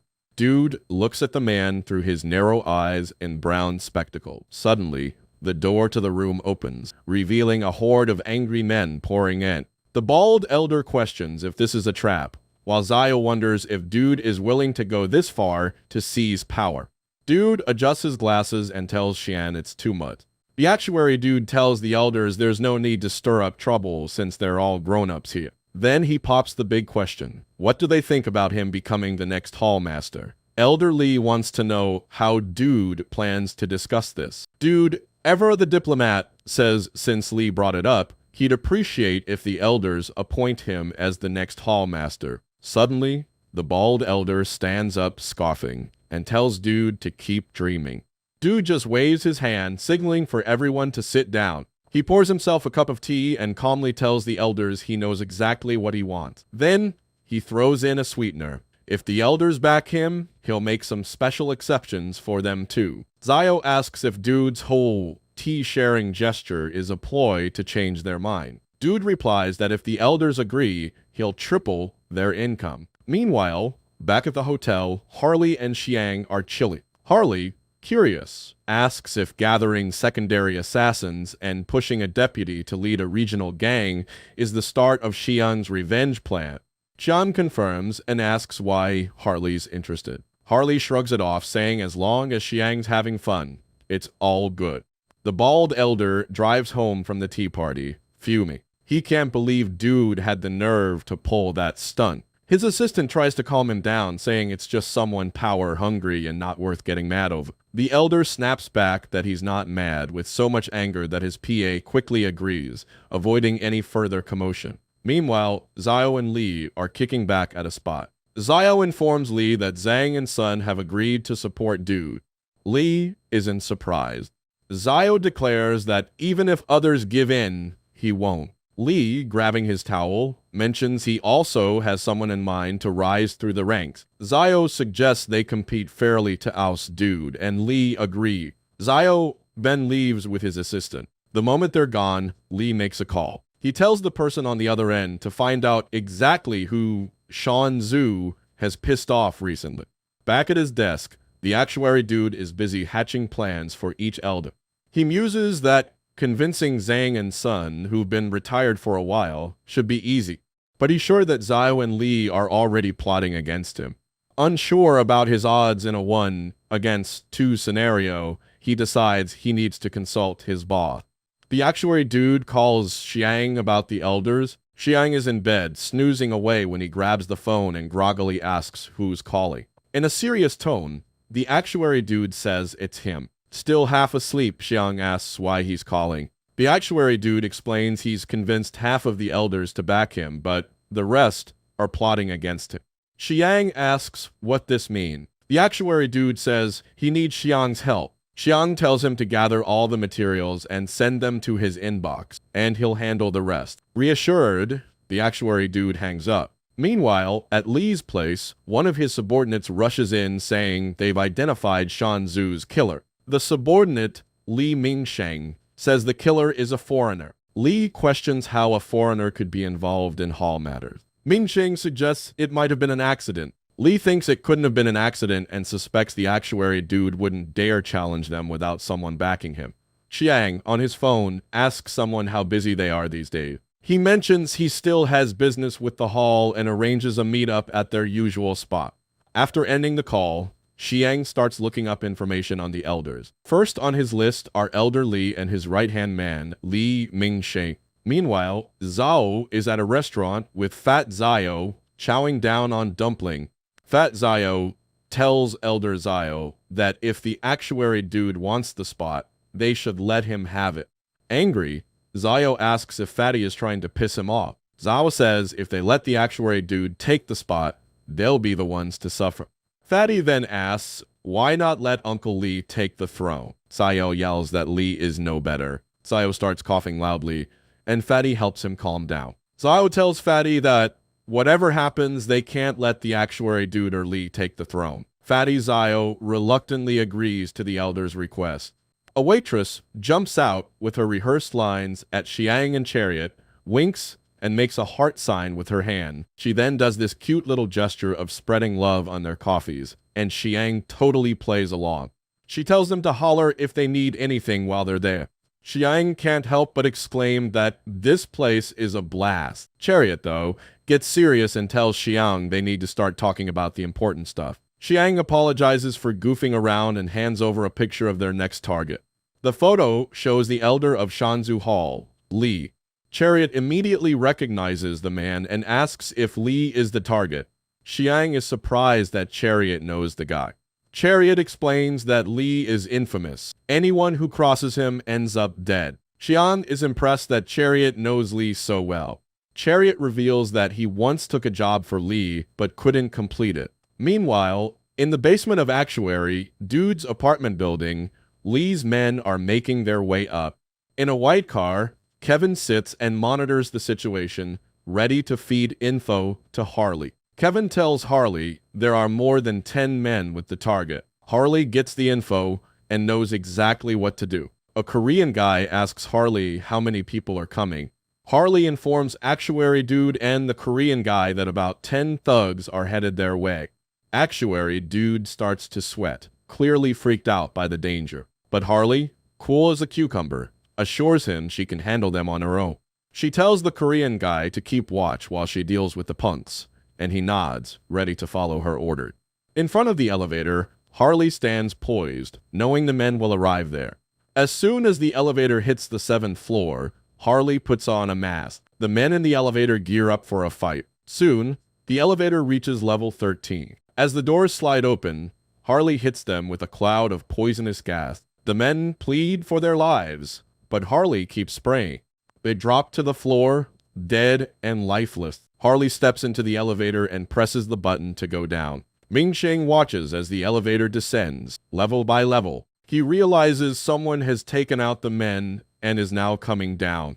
Ming-Sheng radios everyone, alerting them that someone is on their way down and instructs them to take alternate routes to reach Actuary Dude. Harley makes her way down the building via the elevator. As soon as the elevator reaches the floor, the doors slide open. 2 men jump at Harley, knives in hand, ready to ambush her. But Harley is prepared. She grabs her gas cylinder and sprays the men with poison gas until they drop dead. Harley stands tall, having single-handedly taken out about a dozen men. Even through her mask, she looks proud of her work. She drags the bodies into the elevator, planning her next move. Min-Sheng looks up at the elevator levels and notices something strange. The elevator has stopped at the 6th floor. Ming-Sheng informs his men that something's wrong on the 6th floor and tells them to check it out. The nearby men move towards the 6th floor, immediately following Ming-Sheng's order. Harley presses the button to close the elevator doors, but this time, she leaves the elevator and the bodies inside it. She calls the Korean guy to update him on the situation, telling him she has taken care of the punks in the elevator. The Korean guy tells her to leave the rest to him and updates her that another group of men is coming their way. The men breach the gate and start feeding a wire through to open the door. They successfully grab the door handle. The assassin tells Actuary Dude to stay put and that he will handle the people outside. Meanwhile, a group of men make their way onto the 6th floor. Harley stands on the 6th floor, removes her mask, and looks to her side. She sees a group of about 8 men gathered in front of her. Meanwhile, the people on the 5th floor are ready to take on anyone who comes out of the elevator. But instead, they find an empty elevator with nothing but corpses. The men look disgusted and angered at the same time. One guy checks if his friend is breathing, trying to see if he's alive or dead. He reports back to his boss, saying the man is dead, killed by them. The boss, looking pissed, asks if it was a gunshot or what. The guy replies there was no gun, just some kind of gas that can quickly induce a coma. Harley glances around at the guys surrounding her, counting their number. She knows she can't do anything but surrender. One guy reports they've captured the person behind the deaths, and it's a woman. The boss orders to bring her to him. The guy nods and tells Harley to come with him and his boys. He says their boss wants to meet her. Harley looks indifferent and starts walking with them. With her hands tied, she observes all the men capturing her. As she walks, she realizes these guys came prepared, guarding not only the elevators, but also all the stairs. The guy arrives where the boss is standing and informs him he's brought the woman. With clicks and clacks of his shoes, the boss comes near Harley and asks who's behind her. He says if she tells him, he'll let her go. Harley smiles mischievously and tells him to guess. The boss, furious, punches her hard in the stomach. He means business and wants straight answers. Harley bends down, apparently crying in pain. But in the next second, she starts loosening the thread binding her hands with her teeth. The boss looks shocked as Harley, now free, leaps straight at him. His gang members yell at each other to save the boss as they see Harley jumping over him. Harley now uses the very threads that bound her to lock up the boss. He struggles with the ropes and instructs his gang not to come close. The boss asks Harley what she's going to do now. Harley smirks sinisterly and tells him to guess. Xiang asks Chariot if Li Mingsheng is really as powerful as they say. Chariot nods, saying Li Mingsheng rules the Hong Kong criminal underworld with an iron fist. He explains that, thanks to Li Mingsheng, old Fox Li Yi hasn't been hacked to pieces yet. Xiang realizes just how formidable Li Mingsheng truly is. Meanwhile, Harley is in the middle of a fierce fight with the boss, locking him up in ropes. The boss struggles, realizing Harley isn't going to give up easily. Harley tightens the ropes, but the boss fights back with all his might. Despite Harley's efforts, the boss's strength proves too much. Her hands shake as she tries to hold the ropes, but the boss eventually breaks free. Harley leaps high into the air and lands safely on the ground, watching as the boss tries to make his escape. The boss turns to his gang and orders them to hack Harley to pieces. The gang charges at Harley like a pack of hounds. Harley kicks the first couple of attackers away. As the boss heads towards the elevator, Harley takes on 15 of his gang members at once. The boss presses the elevator button and glances back. Harley is surrounded, fending off the gang, but one of them manages to hit her from behind with a sword. Blood gushes out, and Harley looks furious. The elevator door closes, and the boss reaches the 13th floor. Stepping out, he immediately spots someone and stops in his tracks. It's the Korean guy who just took down half a dozen of his men. The Korean guy freezes, realizing he's now face-to-face with Li Mingsheng. Li Mingsheng identifies him as the Korean guy working for the old man. The Korean guy just stares at him in silence. Li shoves his hands in his pockets and tells him to move aside, promising not to hurt him. The Korean guy clenches his fists and says he can't do that. He braces himself for a fight and tells Li he can't afford to back down, fearing his boss's wrath. Li, finding this quite interesting, takes a martial arts stance and readies himself for the fight, taunting the Korean guy for being crazy enough to face him. Meanwhile, Harley is up against at least 20 gang members at once. With her excellent skills and combat techniques, she's overpowering every one of them. One guy yells that the girl has a knife now and warns everyone to be careful. But it's too late. Harley slashes through the gang members, her knife moving as if she's cutting fresh vegetables for dinner. The doctor watches her take down all the gang members on her own. He trembles, unable to believe how powerful this test subject really is. Harley notices the doctor standing nearby. She sees him staring at her and, in an innocent tone, tells him to call an ambulance. Her body is covered in the blood of her enemies. The doctor stutters and replies that he will. Leaving a trail of blood behind, she walks toward the elevator. Meanwhile, on the other side, Li Mingsheng asks the Korean guy who his boss is while locking his hands and pressing his face to the floor. The Korean guy smirks and tells him to guess who his boss could be. Li looks pissed. Suddenly, with a soft ding, the elevator reaches the 13th floor.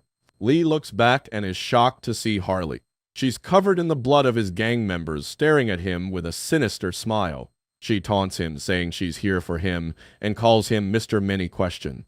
Xiang and Chariot arrive at the Pigeon Park. As Chariot loads his gun, he tells Xiang his reliable sources have informed him that Li Yi spends several hours in this park regularly. Xiang asks if Li Yi feeds the pigeons or if there's another reason. Chariot says he isn't sure, but Li Yi has been following this routine for years. Xiang ponders the information while looking out the window. The park is buzzing with people, and Li Yi is sitting on his usual bench, reading the newspaper. Xiang approaches and asks if he can sit beside him. Li Yi, without looking up, says he can do whatever he wants and continues reading. Xiang sits down, saying thanks. He observes everyone in the park going about their business. Li Yi starts the conversation mentioning that people like Xiang remind him of the Kaoshan people from across the sea. Xian shows interest in what Li Yi has to say next. Li Yi describes those people as greedier than gangsters, comparing them to hyenas who only care about the meat in front of them, disregarding the order of the jungle, and not even fearing the lion. Xiang mutters that they sound like terrible people. Li Yi changes the topic and asks Xiang if he killed Shanju.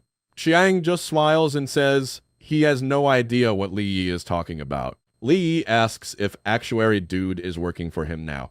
Xiang pauses for a moment, then, leaning back, replies that it is kind of true. Li Yi asks if Xiang wants all of Shanju Hall.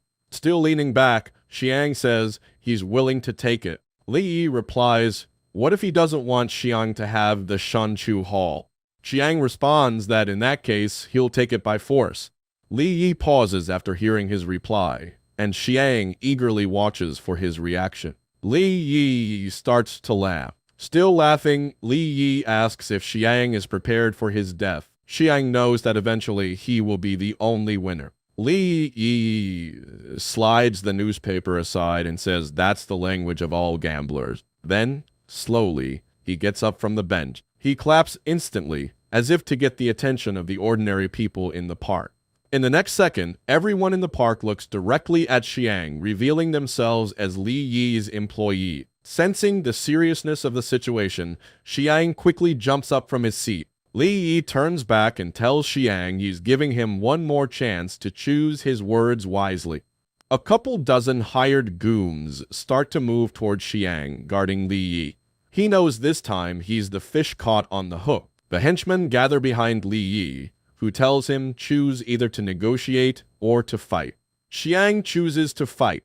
Li Yi pities Xiang's choice and then orders the henchmen to kill him. The goons behind him start to charge towards Xiang at his command. Meanwhile, a girl in high heels approaches Chariot, who's been standing in the park for a while. As she gets closer, he asks if she's been working for Li Yi this whole time.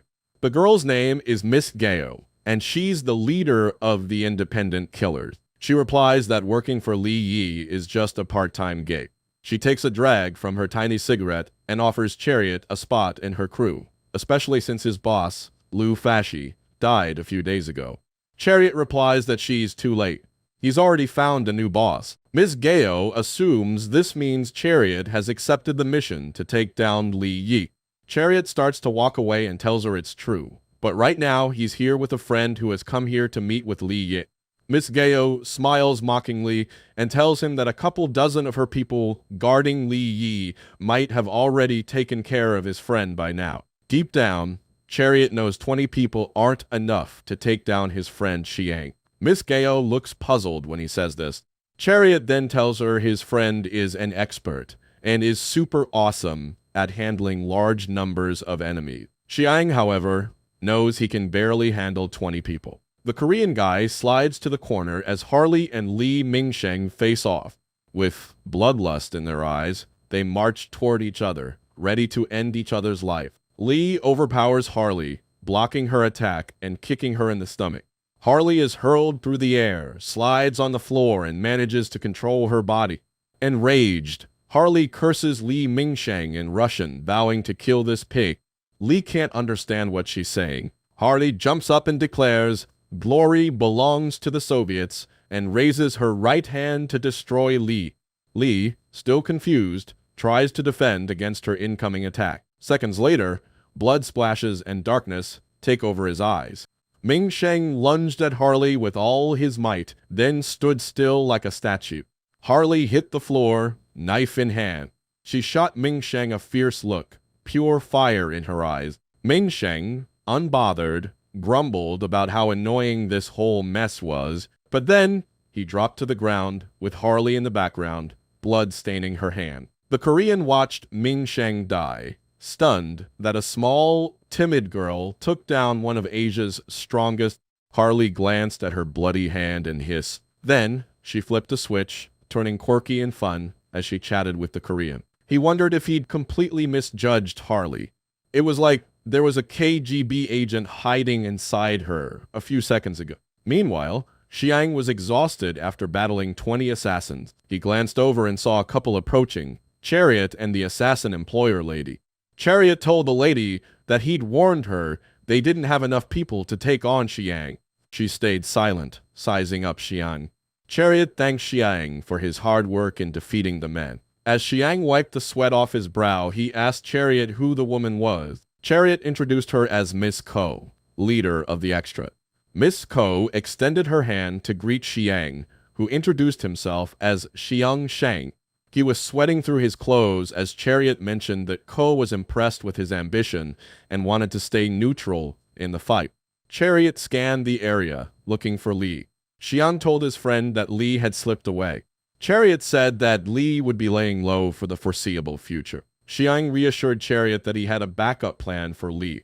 Meanwhile, Li flagged down a taxi and slid into the back seat, head first. He told the driver to take him to Chiffon Street. The cab driver agreed and smiled with a suspicious look. Back at Actuary Dude's place, he got a text on his phone. It said they'd caught Li. Dude smiled confidently, confusing Harley. She asked what had happened to make him smile like that. Dude announced to everyone that they'd got Li. He then told the man on the other end that he'd transfer the money into his account. Meanwhile, the sniper's handler hung up his phone. He glanced to his side, checking something. He looked at the board he'd created to track the shift in power in Hong Kong. And at the center of it all was Xiang Shang, a billionaire who was rumored to be dead. Back at Zio's place, he sits with his protege, chatting on his phone. The guy on the other end drops a bomb. Li is dead. Fatty Zio, his protege, sits quietly, watching his mentor with concern. Fatty asks what happened, sensing his master's distress. Zio tells him that both Li and Mingsheng have been killed. Fatty points out that they had no direct beef with Xiang, but Zhao insists he can't just let Li and Mingsheng's deaths slide. Fatty thinks to himself that Li felt the same way, and that's why he's dead now. Zio tells Fatty to call Actuary Dude back with a message. Actuary Dude talks to Fatty, sensing his unease, and assures him he won't abandon his ally. Meanwhile, Harley screams in pain, telling Xiang to be gentler while bandaging her. The Korean listens to his surroundings and notices Chariot walking toward him with a can. Chariot offers it and asks how the Korean fought off so many people. The Korean admits it wasn't him. Most of the work was done by Harley alone. He feels he was useless on the mission. Chariot agrees, saying it was the same for them in the park. He's more and more intrigued by Harley and Xiang, watching them fight each other. Actuary Dude gets Xiang's attention to inform him of something. He tells Xiang that Fatty has promised to campaign on their behalf, securing the position of the head. A giant smile spreads across Xiang's face as he praises Actuary Dude for a job well done. Xiang tells him he has 1 month to suppress all resentment within the organization. Actuary Dude assures Xiang it's no problem from here on out. Xiang stretches his arms and tells Actuary Dude that this is probably the least violent way to take over. He thinks to himself, as if talking to Sabo and Luo Day, to just wait. Soon, he'll overthrow them both and reclaim everything that was his. Xiang lounges on his bed, phone in hand, chatting away. He tells his contact that besides gambling, protection, and loans, they've got to kick off a new venture. Actuary Dude mentioned the Hall's loan interest rates took a nosedive recently. Xiang brushes it off, instructing Dude to liquidate whatever the Hall's got and transfer it to his account ASAP. Dude, sweating bullets, warns that some of that cash is crucial to keep the Hall running. Xiang assures him it's a short-term borrow. He'll have it back in a month. Dude, with no choice, complied. He dials a number, requesting access to the Hall's fund. Meanwhile, in a sleek car zooming down the road, Chariot answers his ringing phone. Xiang checks in, asking if everything's prep. Chariot confirms, just waiting on the green light. Xiang tells him to stay ready. Harley and Kevin crash into the room, announcing they secured the fake passports and ID. Xiang commends them, but adds there's another task. Harley, frustrated, snaps at Xiang, demanding why he can't handle it himself. Xiang retorts he's got bigger fish to fry. His phone buzzes again. He tells Harley to hang on and takes the call.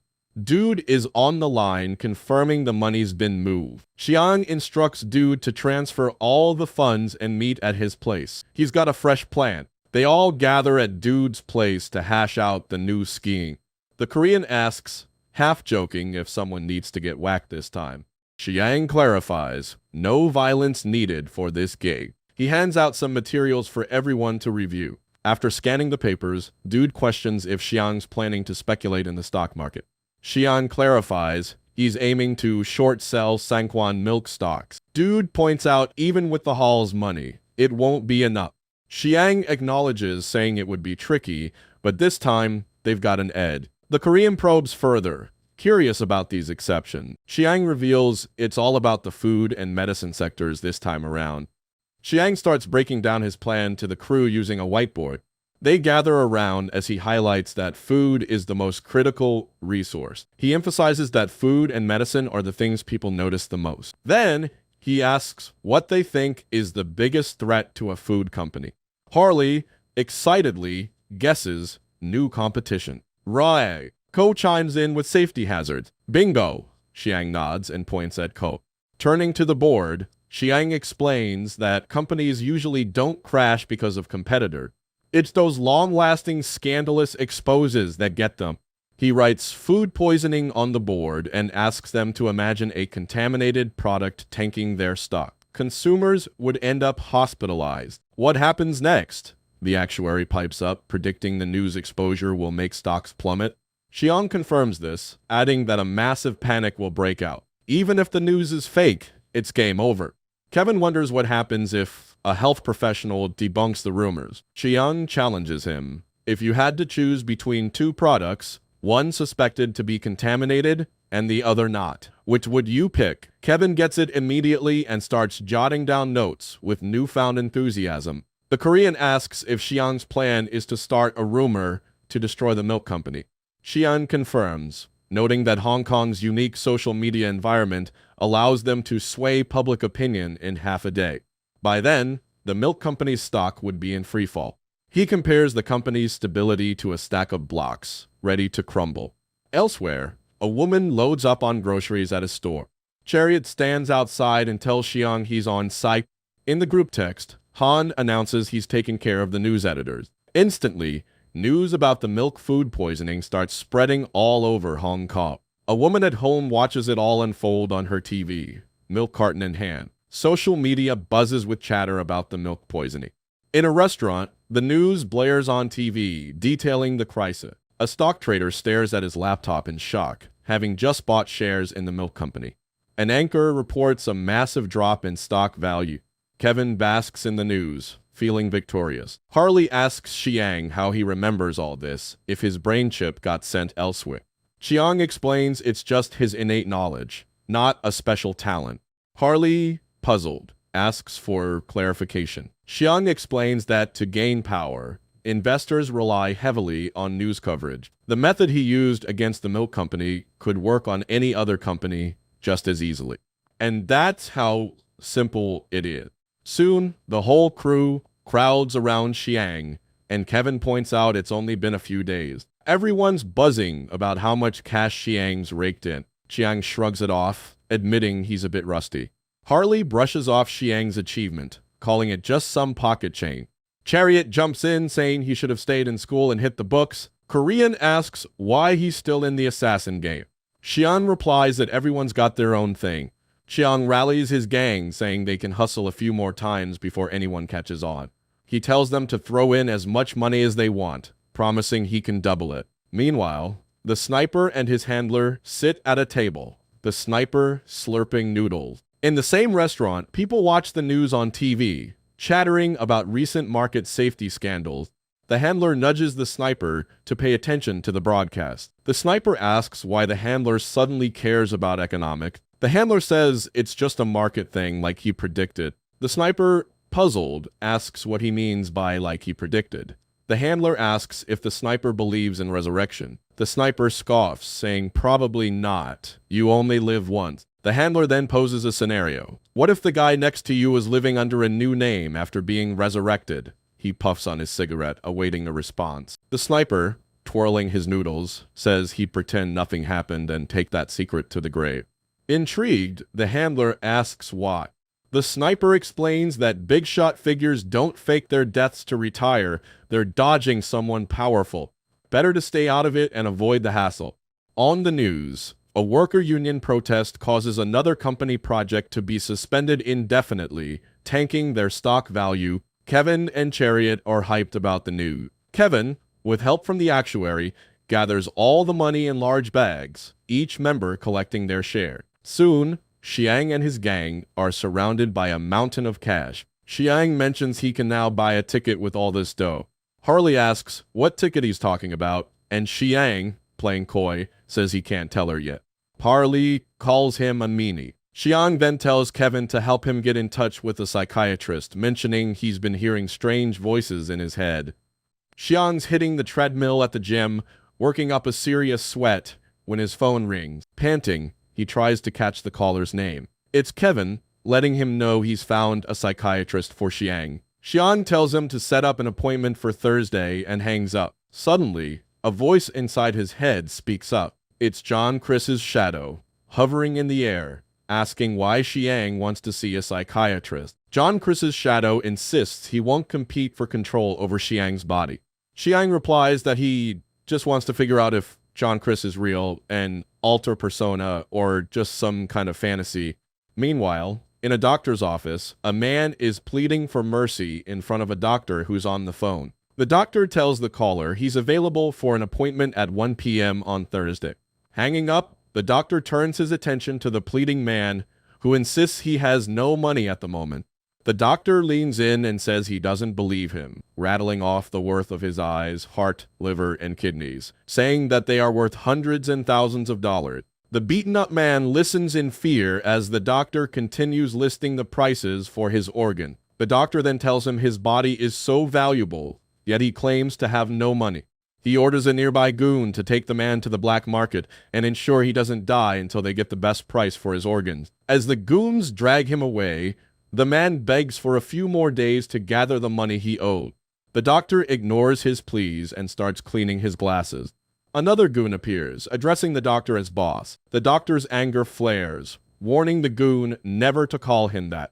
The goon stutters and finally updates the doctor that the Qingying Union has asked them to stop their payday loan business in the Seikung district. The doctor dismisses the union as paper tigers, appearing strong but actually weak. The goon adds that the union already holds a grudge, claiming they've broken some rule. The doctor retorts that the union is just jealous and useless because they can't do what he can't.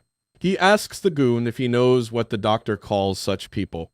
The goon stays silent, eager to hear the answer. The doctor smirks and says he calls them trash and tells him to remember it. Lord Sean, head of the Qingying Union, calls a meeting with the heads of 3 other powerful unions in Hong Kong. The topic: 2 outsiders who've been making waves recently. He signals his secretary to distribute the meeting materials, and she complied. Sitting before him are Zheng of the Zheng Alliance, Matthew of the Matthew Gang, and Wang of the Lion Gang.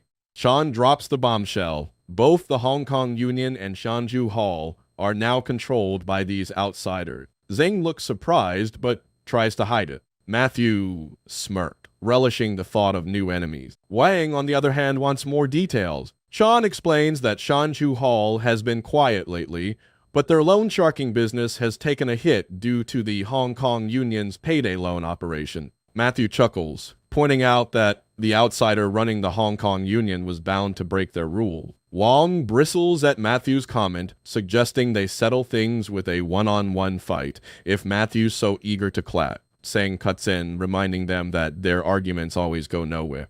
He adds that while Wang might have broken some rules when he first arrived from across the sea years ago, things have changed. Wang's battle against the Yoshinari Association with his Chaosian buddies made him one of them. Zheng warns Matthew that if he keeps picking fights, he won't get any help from Zheng in the future. Matthew laughs it off and apologizes to Wang. Wang stays silent and turns to Sean, asking him to continue with the meeting. Sean says he doesn't need help with the Hong Kong Union right now. The real issue is the Yoshinari Association, which has wiped out both the Fujisaki Group and the Takahashi Association in Tokyo, becoming Japan's top underworld organization. Sean shares his worry that Yoshinari's ambition will lead to border war. He quietly admits he's not sure they can withstand the Yoshinari Association's resurgence. Meanwhile, Xiang lies on a bed as his psychiatrist reviews his reports. The doctor asks if Xiang has recently started hearing the voice of a male killer. Xiang confirms. The doctor inquires if he has tried talking to the voice. Xiang says he has, and eventually, the voice responded. The doctor, thoughtful, asks if Xiang can see the man. Xiang sits up, puzzled by the question. He asks if the doctor thinks the voice is just an illusion.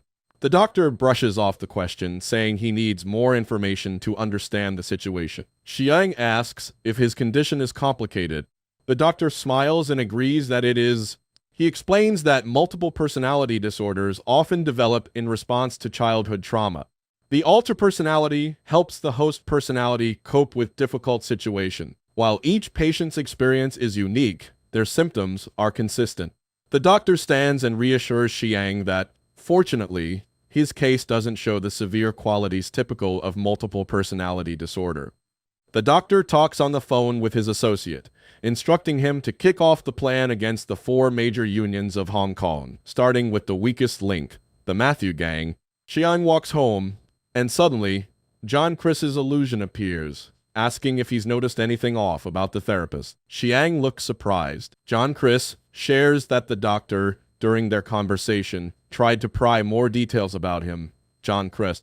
He suspects the therapist's interest in both Xiang and himself goes beyond professional duty. Xiang dismisses his doubts, saying it's just the therapist's job, or maybe it's his first time handling a case like Xiang.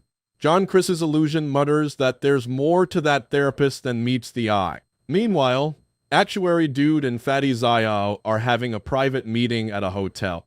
Fatty Zayao munches on his food and tells Actuary Dude that the recent decline in Shanchu Hall's usury business is due to the Hong Kong Union. Actuary Dude peers over his newspaper and replies that the Hong Kong Union's influence is only in the north of the new territory. Fatty Zayao adds that he's heard how the Hong Kong Union overpowered other unions and currently doesn't even respect the Qingying Union. Actuary Dude feels this new union is arrogant. Fatty Zhao agrees and adds that their payday loans may seem like short-term loans for wage earners, but with service fees and compound interest, it's no different from usury. Their main target is the working class, unlike Shanchu Hall. Actuary Dude asks if they're not worried about the police eventually spying on them. Fatty smirks and replies that the police are busy with other matters at the moment. Commissioner Lee holds an important meeting about recent findings of an underground industrial chain involved in organ extraction, smuggling, and delivery. It's a shame it was all happening right under their noses until the customs office accidentally caught one of their shipments. He shares that the media is now involved in this matter and that the chief of police has given him 1 month to respond to the world about this scandal. He instructs his top 3 police chiefs, Wu Wangsheng, Jiang Renfeng, and Wang Ya, to put aside all other work and focus on this operation. The commissioner declares his ambition to resolve this scandal within 15 days, practically yelling to know if his team can do it. The police chiefs yell back that they will find the answers within 15 days. The commissioner yells at them again to speak louder. The police chiefs respond even louder, that they will find the answers within 15 days. The commissioner smirks, grits his teeth, and mutters that this is the attitude he wants. Kevin, the doctor, and Harley are deep into their video game on the PlayStation when Xiang walks in, announcing his arrival. Harley pauses the game, not wasting a second before asking Xiang about his appointment with the therapist. Xiang shrugs off her question, saying the doctor advised him to keep going for a while. Kevin then tells Xiang that Chariot called him a few minutes ago. Xiang smiles and immediately calls Chariot. Chariot, busy with a woman, picks up Xiang's call. Xiang wants to know why Chariot called him. Chariot updates Xiang on the latest news. The Hong Kong Union has broken the 6th District Agreement and bombed the Matthew Gang headquarters with a human bomb. Matthew, the gang leader, is seriously injured and barely hanging on. Lord Shan of the Qingning Union is furious and has offered $8 million for the head of the Hong Kong Union's leader. Chariot reports that all the killers are thrilled by this opportunity, and many from Thailand, Vietnam, South Korea, and Japan are rushing to Hong Kong. Xiang looks stunned by the news. Chariot nods, saying it's been years since a contract this big was available, so everyone's excited. He then mentions that he's joined by the Korean guy for this mission and asks if Xiang wants in. A voice tells Xiang to say yes. It's John Chris's illusion looming over Xiang. John Chris advises that the top killers coming in could really help Xiang with his revenge plan. It's a great opportunity. Xiang slowly replies to Chariot that he's in. Chariot asks who Xiang was talking to just now. Xiang brushes off the question and asks if it's too late to register as a killer. At the hospital, influential people visit Matthew. Wang approaches Zhang, asking about Matthew's condition.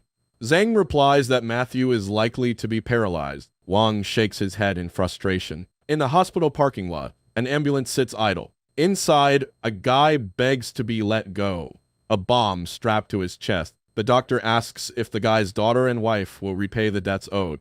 The guy stutters, unable to respond. The doctor leans in closer, his eyes suddenly turning red, instructing the guy to deliver something for him. The guy, almost hypnotized, agrees to do whatever he's told. Wang and Zhang wait outside Matthew's hospital room. The silence is heavy until Wang breaks it, asking about Lord Shan's reaction to the incident. Zhang explains that Lord Shan vanishes after intense situations, plotting his next move and gauging people's reaction. Just as Wang is about to respond, shouts echo from nearby. A strange man appears in front of them, and someone screams that he has a bomb. Wang and Zhang flee. The man with a bomb strapped to his chest and wild red eyes says he's here to deliver a package from the doctor, then clicks a button. The bomb explodes in a blinding flash. The entire hospital wing on the 20th floor is obliterated, visible from the outside. A news reporter announces a suicide bomb attack at the Hong Kong sanatorium and hospital. Xiang and his crew watch the news from his apartment. Chariot is shocked, exclaiming how reckless the Hong Kong Union's leader is for pulling off a terrorist attack. A Korean guy chips in, saying the 4 major unions in Hong Kong are done for now. Xiang orders Actuary Dude to gather more intel on the Hong Kong Union ASAP. With his trademark move of adjusting his glasses with his middle finger, Actuary Dude nods and agrees. Meanwhile, Lord Shan listens to the same news from a secret hideout. The terrorist-like attack to take out the 3 union leaders is a shock to him, too. At police headquarters, chaos reigned. None of their intel had predicted the hospital attack.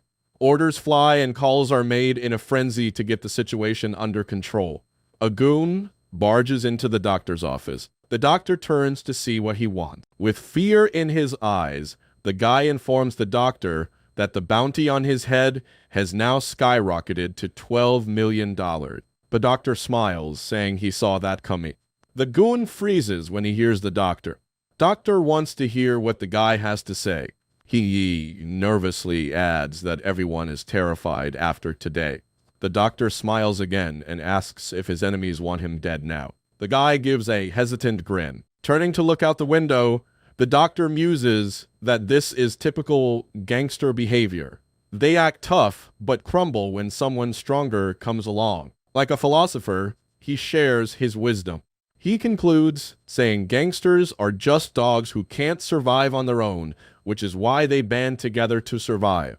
The doctor tells his goon to handle a job. He slides a picture of Xiang across the table and says, "Find out everything about this guy." With a wave of his hand and a flash of his hypnotic skills, the doctor insists he wants all the dirt on Xiang's activities in Hong Kong, but not a word about himself.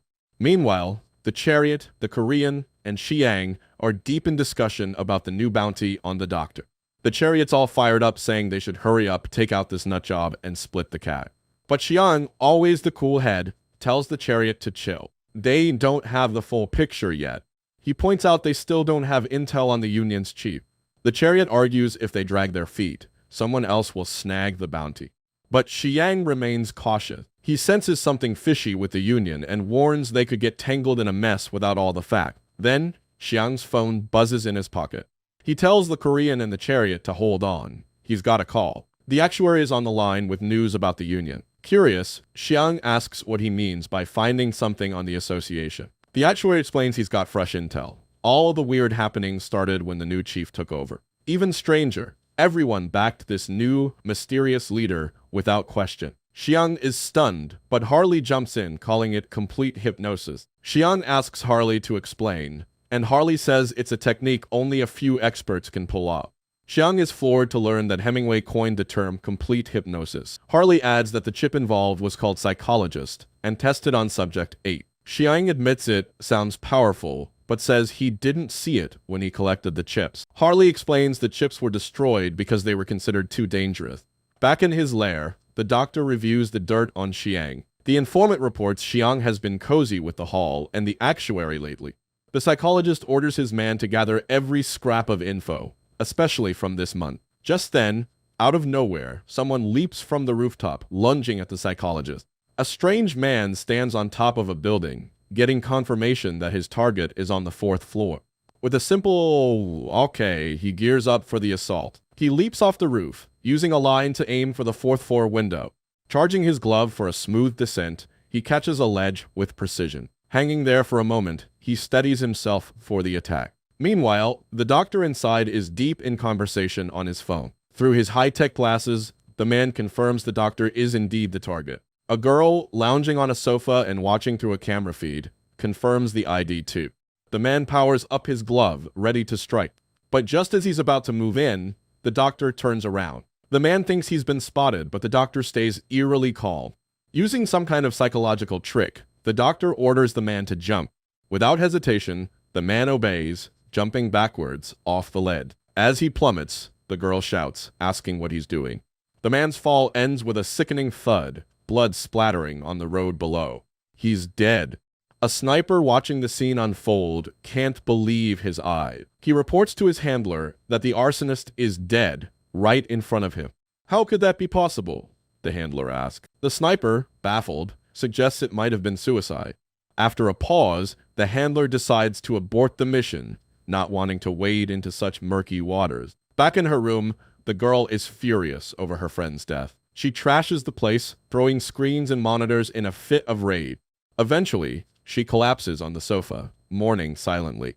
Determined to take action, she informs the intelligence network about a new bounty on the union head. Every handler in the business gets the alert. The target's info is available, for a price 400,000 Hong Kong dollars.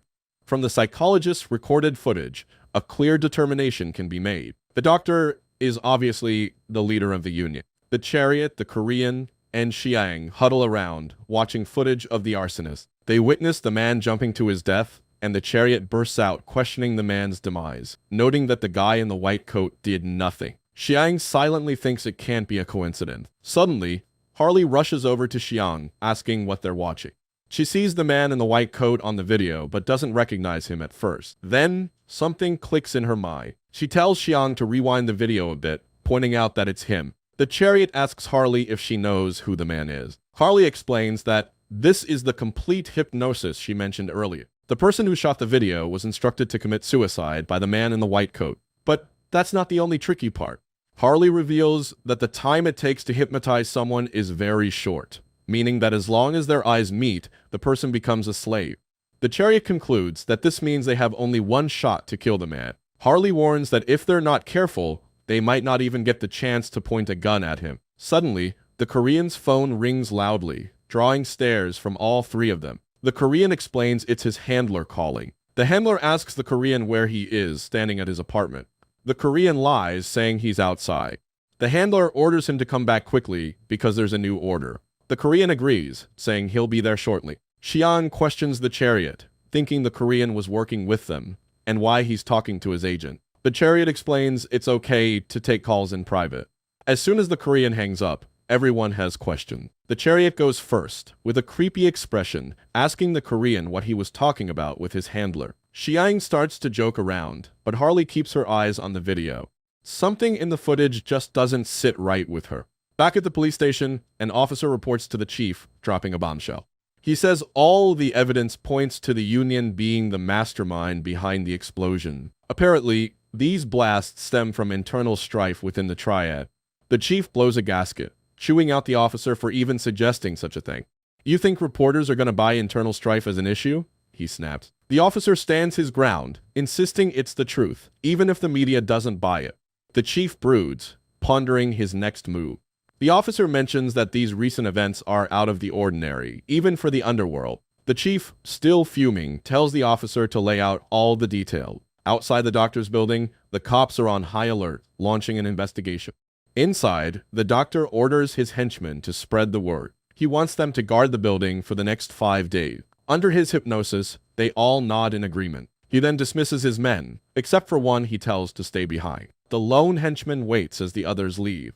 He asks the doctor if he needs anything else. In a creepy move, the doctor scratches his chin and cheek, then literally tears off his face like it's a mask. He hands it to the henchman, commanding him to give his face to him. Hypnotized, the henchman agrees. Meanwhile, the team's got a problem with this whole hypnosis thing.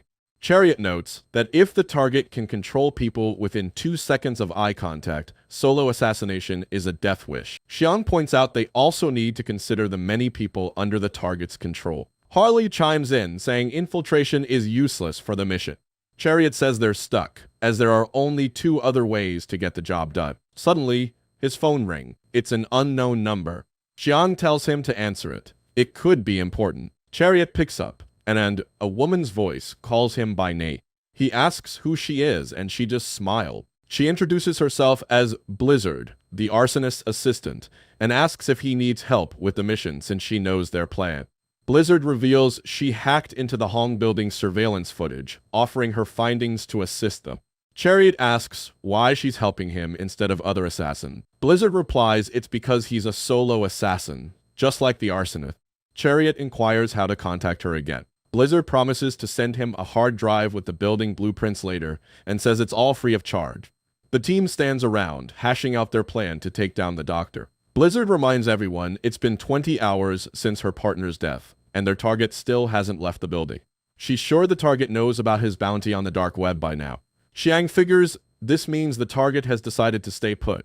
Blizzard agrees. There's no other explanation. She's confident plenty of union associates are eyeing a betrayal for the right price. Harley chimes in, noting the doctor uses some untransferable scale to control his targets. He's not the kind to let his minions run wild. She tells Xiang she thinks the doctor has already dealt with the hidden threats, and that 80 to 90 of those guarding the building are under his thumb. Chariot points out that sniping the target is probably out of the question. If that's true, their only option is to fight their way up from level 1 to level 4.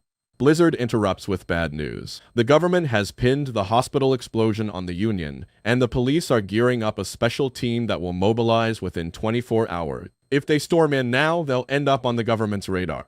Kevin walks in and suggests a different approach. The team turns to Kevin, looking for answers. Kevin proposes infiltrating the police, leaking the target's info to them, and letting them deal with the hypnotized guard. Then, they just need to figure out how to counter the hypnosis. The team looks annoyed. They didn't come up with the idea themselves. Meanwhile, outside the building, a black SUV sits parked. Inside are the 3 musketeers, a team of highly trained operatives. One asks if they have final confirmation and if they're ready. The other 2 confirm, checking their guns for reassurance. They step out of the SUV with weapons in hand, colorful masks on their faces. They stand outside the building, shadows reflected in the glass. Entering the building, they aim their weapons at the people inside. A civilian watches them enter, but does nothing. One musketeer fires a round into the ceiling, scattering the civilians. Another tells the team to clear the area and sweep the building level by level to flush out the target. One of them corrals the civilians into a corner, instructing them to keep their hands behind their head. Among the crowd is one of the assassins from earlier, there to claim the bounty. Xiang and Chariot grab Kevin, giving him props for being too smart with his idea. Suddenly, Blizzard yells, "Emergency!" She updates everyone that someone's made a move towards the Union's headquarters. It looks like it's the killer team known as the 3 Musketeers. Over at the Union's building, one of the Musketeers rounds up the hostages against the wall. He calls his buddies over and gestures, asking if they should just kill them all. The leader of the Musketeers rejects the idea of killing everyone. Instead, he tells them to tie up the hostages with ropes. Out of nowhere, One hostage stands up.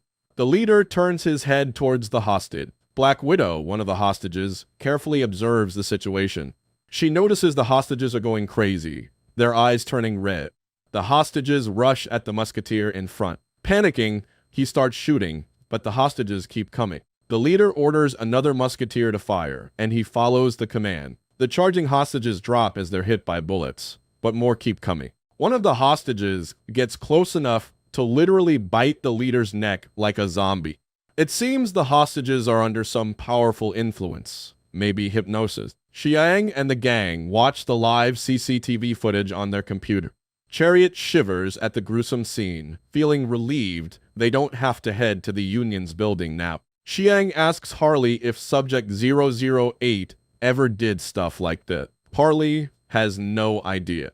As she watches the cannibalistic chaos, she realizes why Chief Scientist Hemingway wanted to destroy Subject 008 so badly. In under 10 minutes, the hostages transform into bloodthirsty zombies. Black Widow, saved from the zombies, meets a stranger. He asks if she's a killer too, and she says yes. The stranger, who is also a killer here to claim the bounty on the Union's head, offers to team up. Black Widow replies that this situation is too tough, and she's giving up the mission for now. The stranger's name is Rum. He shrugs off her decision and says he'll do it alone. Black Widow smoothly exits the Union head's building and immediately contacts her boss, Queen Bee. Queen Bee quickly checks if the job's done. Black Widow admits she couldn't pull it off. It's way harder than she thought. Queen Bee prioritizes her safety and tells her to leave the building. Queen Bee then glances at her visitor. Miss Gao reminds her that this mission was always a tougher nut to crack than they planned. Xiang and the gang gather around the table. Xiang instructs Chariot to contact the Korean guy. They're going undercover as SDU members to coordinate with the police. Chariot nods in agreement. Then Xiang turns to Kevin, who's practically bouncing, eager for his orders. Xiang assigns him to keep in touch with Blizzard and stay updated on everything happening at the building. Kevin eagerly agrees, raising his hand. Next up is Harley, who looks like she's ready to explode with excitement. Xiang directs her to check the chips they brought and see if they can use them to counter hypnotism. Harley salutes and rushes off to start immediately. Meanwhile, Leroy shouts at his uncle, stressing he can't owe anyone favors anymore since the creditors are already knocking on their door. His uncle, the antique shop owner who bought the Buddha statue from Harley, explains he can't refuse the Lang gang since they've helped him before. Now that the gang's in trouble, they've got to return the favor. Leroy feels the weight on his shoulders and reluctantly agrees. He hangs up the payphone standing in front of the Union head's building, deciding to get it over with quickly to free his uncle from these debts. Inside the Union head's building, Rum pulls out his gun and creeps down the corridor. As he reaches the head's office, he peers inside and sees the head sitting at his desk, staring out the window. Rum starts frantically shooting at the head of the Union sitting in the chair. His magazine empties, and the body slumps over. Rum moves in for a closer look, but as he gets nearer, he sees the weirdest thing he's ever seen in his life. The dead guy's face is all messed up, but Rum can still tell it's not the head of the Union. Suddenly, a phone rings on the table. Rum leans in to see who's calling and picks up. The person on the other end tells him to kill anyone entering the building. Almost like he's hypnotized, Rum agrees, ready to follow orders like a loyal employee. When Leroy enters the building, he scratches his head, baffled. The hallway is full of brainless zombies, like people wandering around. He wonders if he stumbled onto a horror movie set or something. The zombie folks notice Leroy, and one of them charge at him. Leroy smashes the first attacker and kicks him away, wondering why these people are biting at anything that moves. Meanwhile, Xiang is chilling on his bed while Harley digs into the secrets of the 8 chip. She tells Xiang she's not sure if the target is stronger than 8, but they definitely have some flaw. Xiang asks what kind of flaws. Harley explains that the hypnosis only works on primates and warm-blooded animals, not on insects or cold-blooded creatures, and it also fails on people with strong willpower to resist it. She's found 2 chips that can counteract the hypnosis. Xiang asks what they are. She shows him 2 chips. First is the entomologist chip and second is the aesthetics chip. Leroy leans casually on the reception table and makes a call. Dead bodies lie scattered around the hallway. A lady on the other end answers, saying she's at his service. Leroy tells her to pull up all the info on the union from the past 3 months and to do it fast. The lady on the phone tells Leroy that the information he requested is ready to be emailed to him. She asks if he wants that. Leroy, sounding indifferent, tells her to spill it over the phone instead. She starts dishing out the details, beginning with how the former head of the union suddenly passed his title to the current one, and so on. Meanwhile, Harley explains how the ascetic chip can significantly boost the user's mental strength. With this chip, Xiang can actually buy himself a few more precious seconds. Combined with the killer chip he's already mastered, a few more seconds are all he needs to get the job done. Xiang imagines himself in a cowboy duel, where speed is everything if you want to come out on top. Harley smiles, thinking it's kind of true. Xiang then asks her about the entomologist chip. Harley's eyes widen as she explains that, unlike the ascetic chip, the entomologist chip might seem harmless at first, but it's the riskiest one with infinite possibilities. The previous user of this chip managed to kill everyone in the lab except himself by manipulating poisonous insects. Rumor has it that he could communicate with the bugs. That's why scientist Hemingway cranked its intensity from Class C, harmless, to Class A, high risk. Xiang grins and decides to take the entomologist chip. Harley laughs, saying the entomologist chip is pretty useless right now since there are no insects around to manipulate. Xiang confidently tells her to leave that part to him. Leroy listens to all the info. The lady asks if he needs anything else, like fire support. He says no, and quickly hangs up the phone. He places his hand on his face, grumbling that dealing with terrorists is what he hates the most. Suddenly, a group of men tied to tight ropes smashes through the glass windows of the Union Head's building. The sound of shattering glass alerts Leroy instantly. It's the Vietnamese killer gang. Their leader orders them to clear all the floors, starting from the lower levels, and warns them to be careful because their employer, the Matthew gang, wants the target alive. His 4 subordinates agree without hesitation. On one of the building's floors, Gabriel is engrossed in a pornographic magazine in the toilet. He hears the glass shattering and wonders if it's his peers. Smoking a cigarette, he looks forward to meeting them. But first, Gabriel needs to deal with his diarrhea problem.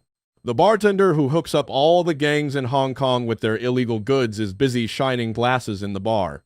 Suddenly, his business phone rings. Not his personal phone, not his home phone, not even the bar phone. It's the business phone. He picks up and introduces himself as the service provider. It's Xiang on the other end, asking for a batch of goods. The bartender wants to know what kind of goods he needs. Xiang replies that he needs some common insects and some toxic, rare one. Meanwhile, Harley finds the chip slot on her neck.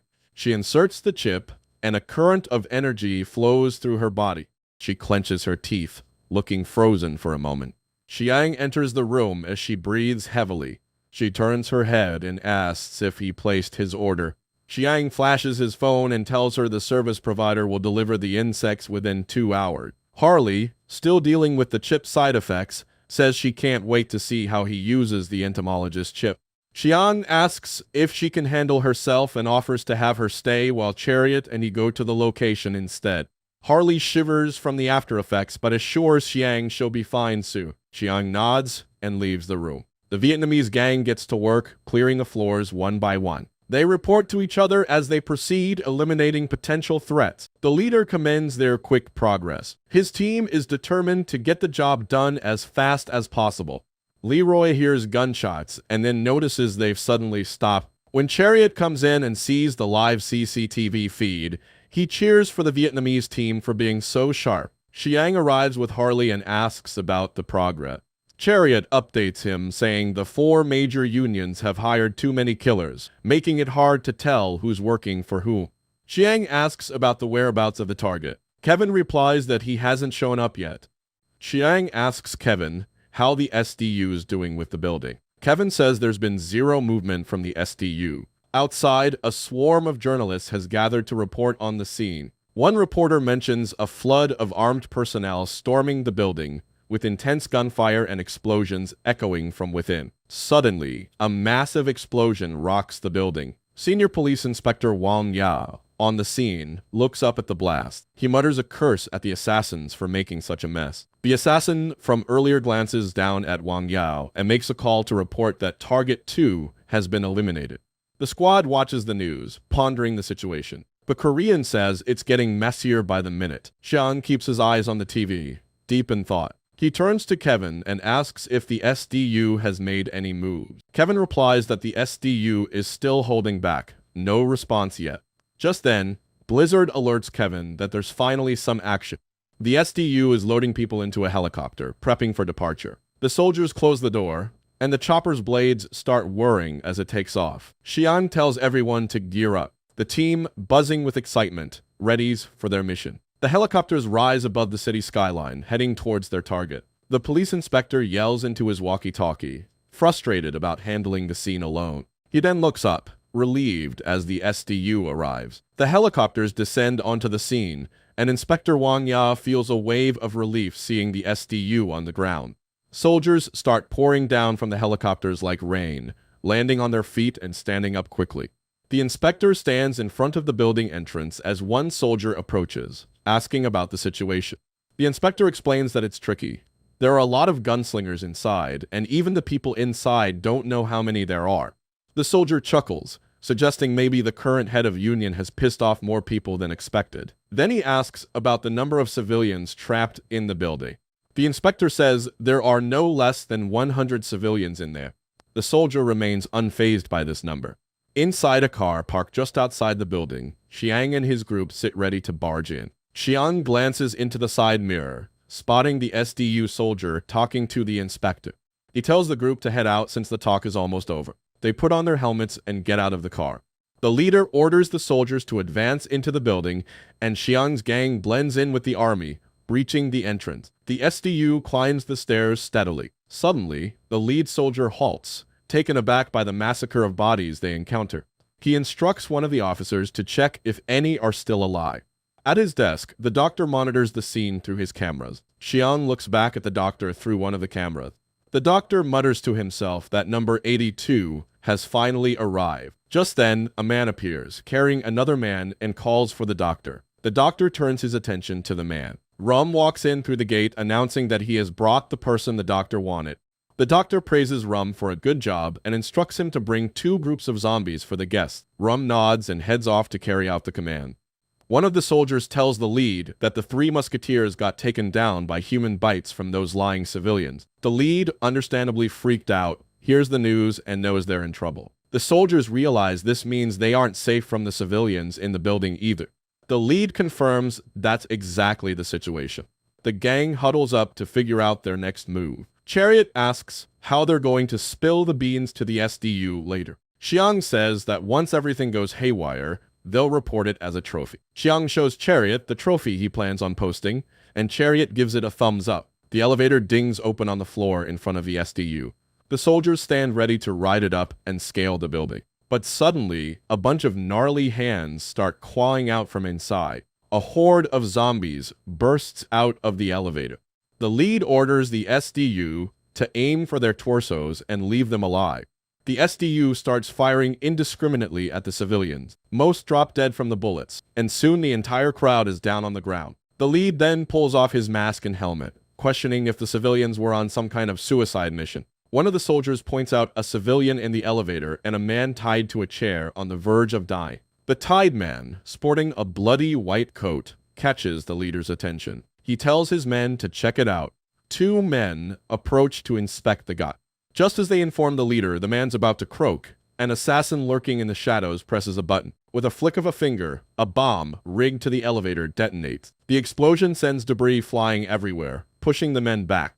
Once the dust settles, the leader looks at the elevator and finds his men dead from the blast. He's in shock and rage boils over. Just then, a second elevator dings open, revealing another horde of zombies. The leader spins around and commands his men to kill every single one of them. No mercy. As the men start firing, Xiang and Chariot watch from behind. Chariot comments that it seems they didn't need to warn the SDU after all. Xiang nods, hoping that's true. The SDU opens fire on the civilians, showing zero mercy. Rum wonders if they're planning to kill everyone in sight.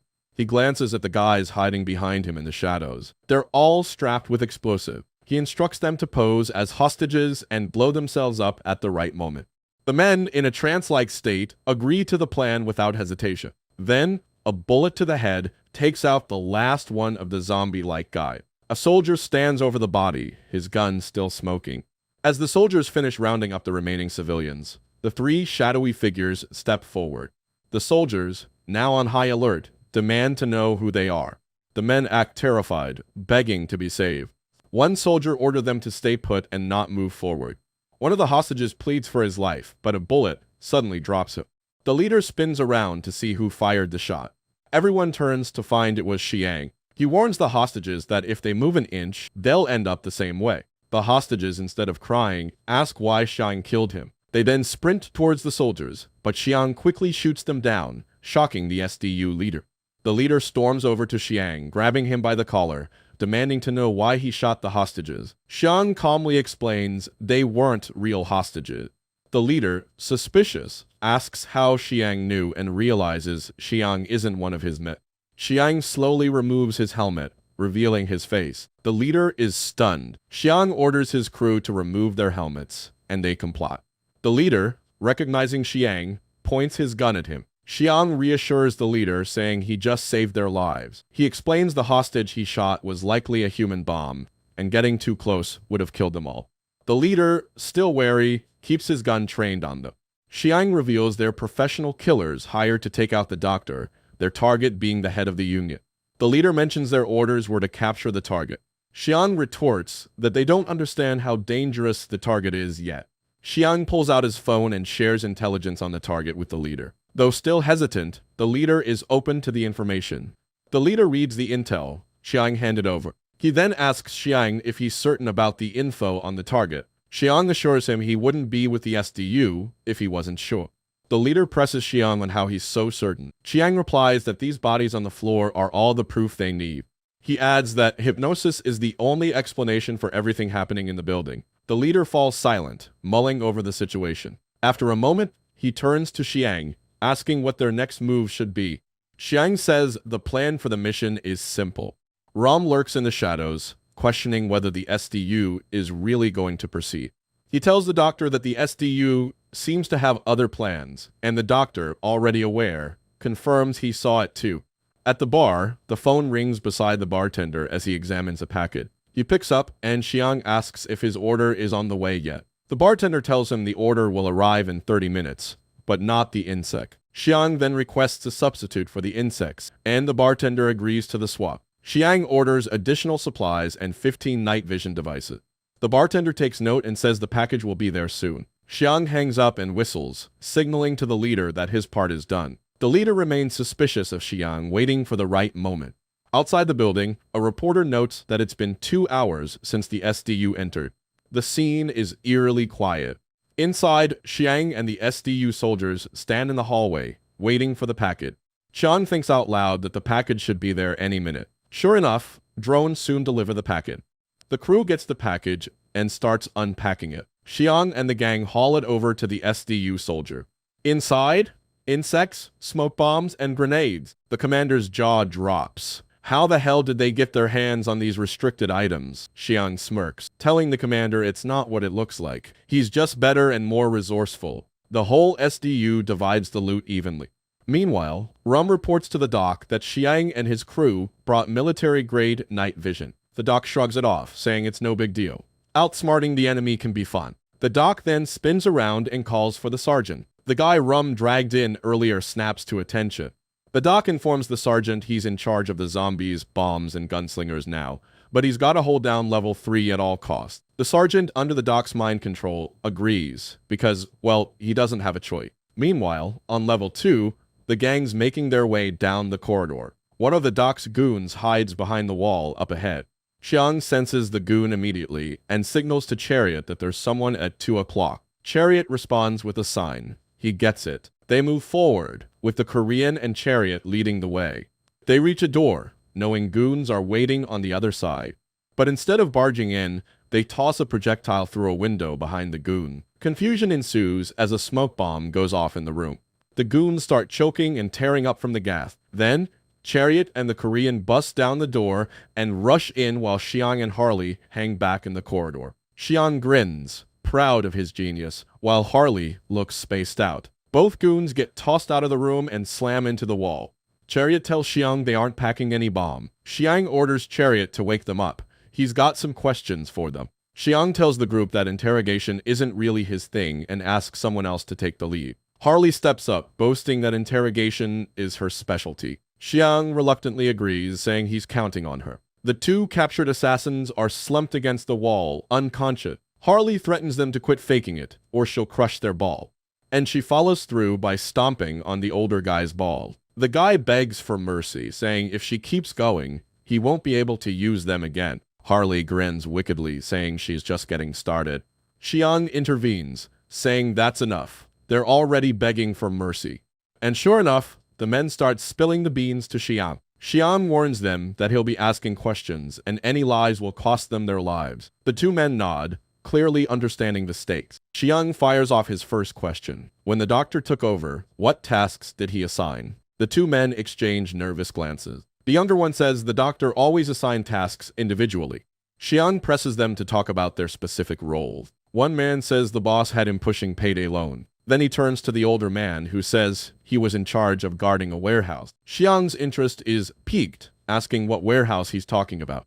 The man explains it's a warehouse where they harvest organs from people who can't repay their loan. Initially, it was located at the harbor, but the gang found out about deals with overseas organizations. They pressure the doctor to stop smuggling organs out of the country.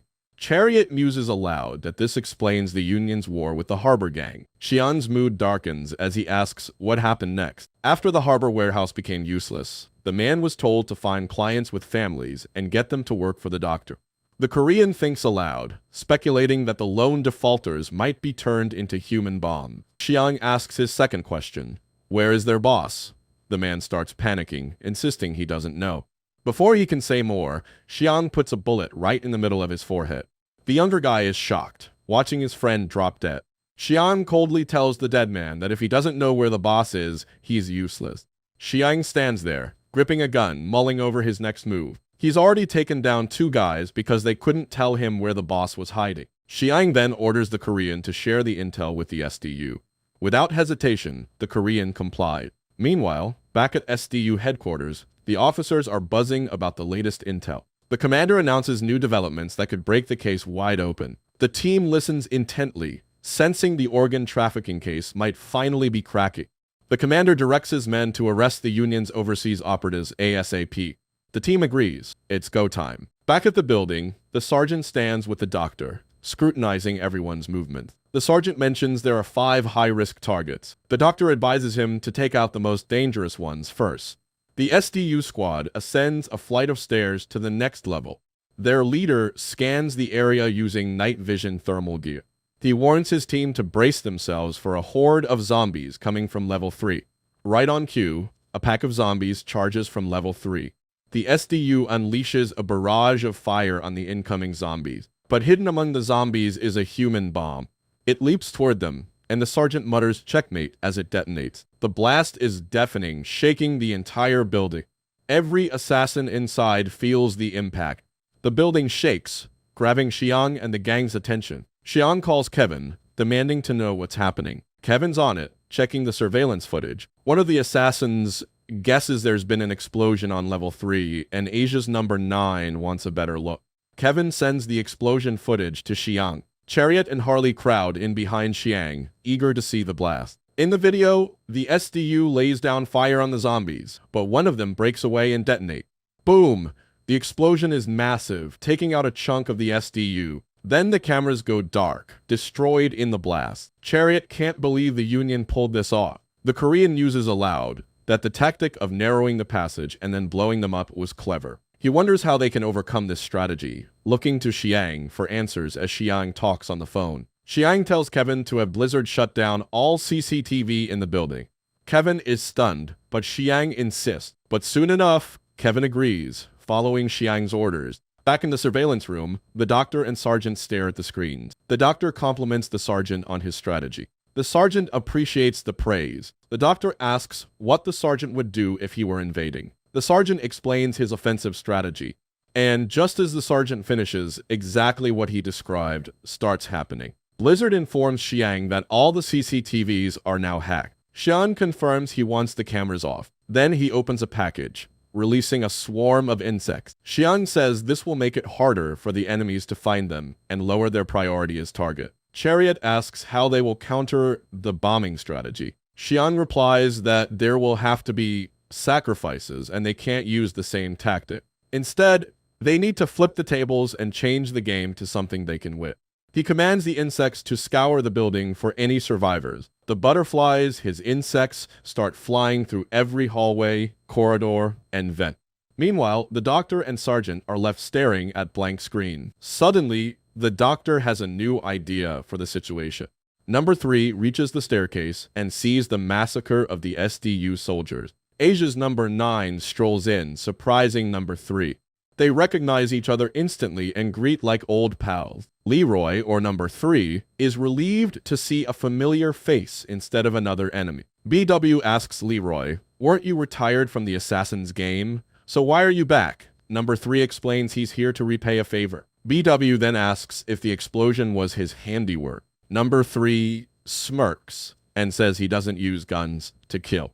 BW quickly concludes it must be the Union's doing. Suddenly, Gabriel shows up and demands to know what's happening. Number 3 asks BW about the new guy. BW explains that Gabriel is a European assassin, ranked number 7, over there. Gabriel, slightly amused, notes that he didn't expect his rep to reach Asia.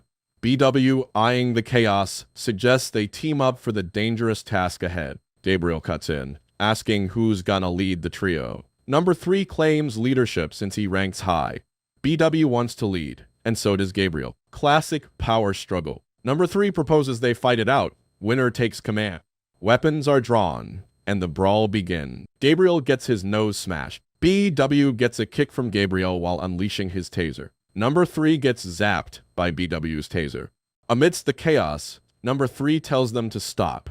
There's someone else. Rum stands there, unimpressed, and asks what they're doing fighting each other when they're all in the same trait. Gabriel, thinking out loud, notes the presence of another. BW questions why Rum is alone on such a tough mission. Rum, with a confident smirk, says he's enough and doesn't need backup. He pulls out his phone saying he's got news on the target and asks if they want to see it. As they ponder Rum's intel, Xiang's insects scope them out, unnoticed. Rum shows them a video and says they're all colleagues now. But it's not just any video. It's a brainwashing clip designed to hypnotize the viewer. As the group waits around, Harley suddenly exclaims that the butterflies are back. Sure enough, butterflies come flying in from the hallway, gather around Xiang, and start dancing to relay information. Korean asks Harley what the butterflies are doing. Harley explains that the butterflies are transmitting locations and intel. Korean, puzzled, asks how Xiang can understand it. Harley says it's impossible for regular people, but insect experts can decode it. Fewer than 20 people in the world can do it proficiently. As the butterflies fly away, Xiang stands there, absorbing the info. Harley asks Xiang about the situation around the building. Xiang reports it's not good, too many assassins inside. Harley then asks about the giant hornets Xiang ordered to clear them out. Xiang explains that the poison takes time to work, and they don't have that kind of time. Suddenly, speakers around the building blare at high volume, affecting Korean and Chariot. The doctor's voice booms through the mic, asking if people can hear him. Harley instantly recognizes the voice. The doctor introduces himself as the head of the Union and confesses to all his crime. Chariot asks if the guy's nuts for outing himself like that. Harley quickly tells everyone to find a way to plug their ears. The doctor goes on about having many enemies and prepping the building for them. He's not impressed, saying he hasn't faced a single decent assassination attempt yet. Xiang asks Harley if they can really be hypnotized by just his voice. Harley confirms that the man speaking is subject number 8 and wonders why he's in Hong Kong. The doctor announces he's going to make some sacrifices to move things along. Xiang, Harley, Chariot, and Korean all cover their ears to avoid being hypnotized. The doctor commands everyone in the building to start slaughtering each other, promising the last one standing can find him in the broadcasting room, where he'll be for the next 48 hours. Since everyone's covering their ears, Korean can't understand a word. Xiang decides to convert the sound into text using his phone, and the device does just that. The Korean and Chariot read the text, scratching their heads, wondering why he'd blow his cover like that. Harley jumps in, saying not to underestimate the guy because 008 doesn't play by the rule. She points out that they're probably the only ones not hypnotized, which means everyone else is already butchering each other. Harley's convinced that's exactly what's happening. Xiang argues that it makes no sense to give up the high ground just for fun. Harley fires back, saying that anyone else, sure, but 008 is a whole different beast. Anything involving him is deadly serious. Harley's practically glowing with rage against 008.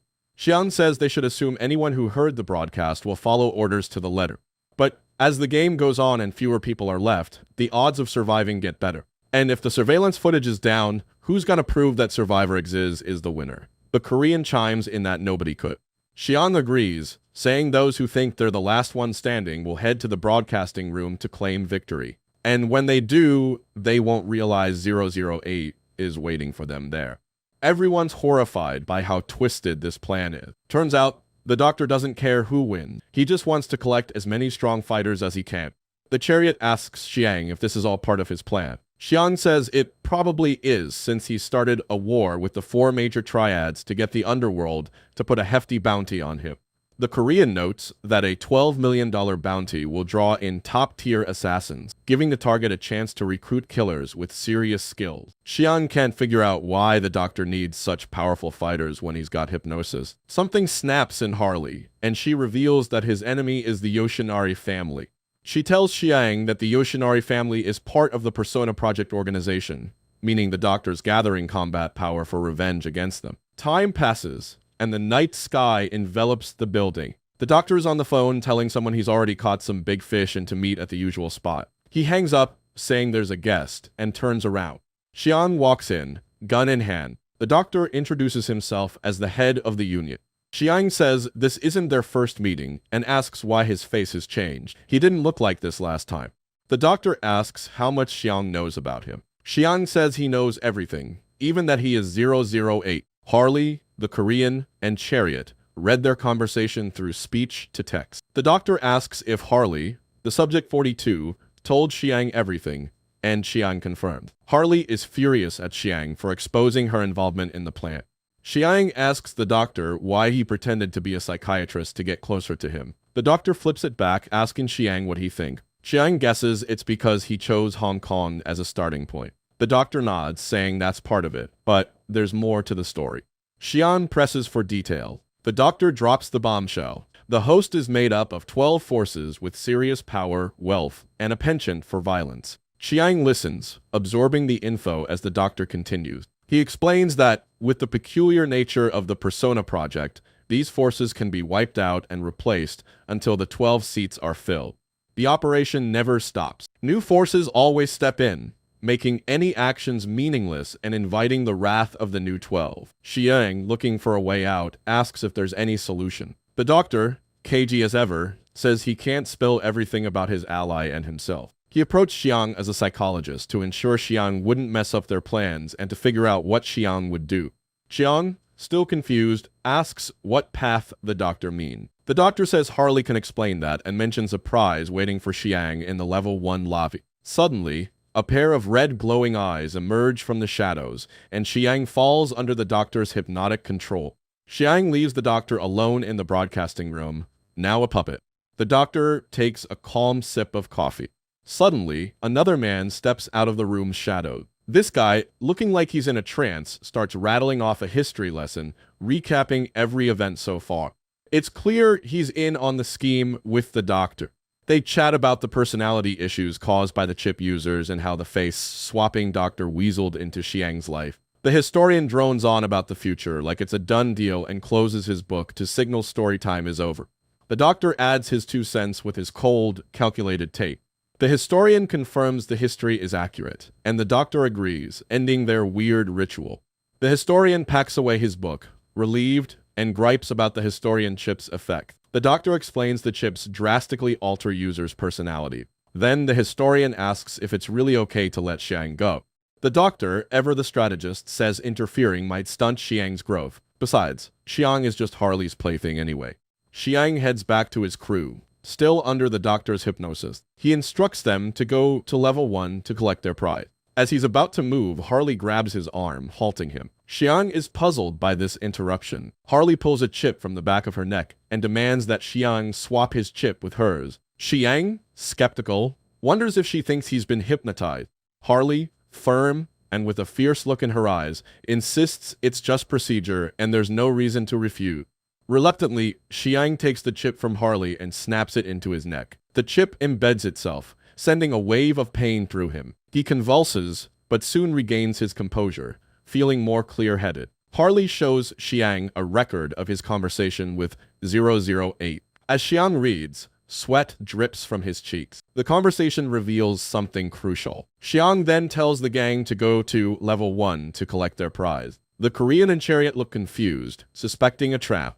Chariot wonders aloud if Xiang has lost his mind, but Xiang, convinced by the conversation, believes it's not a trap.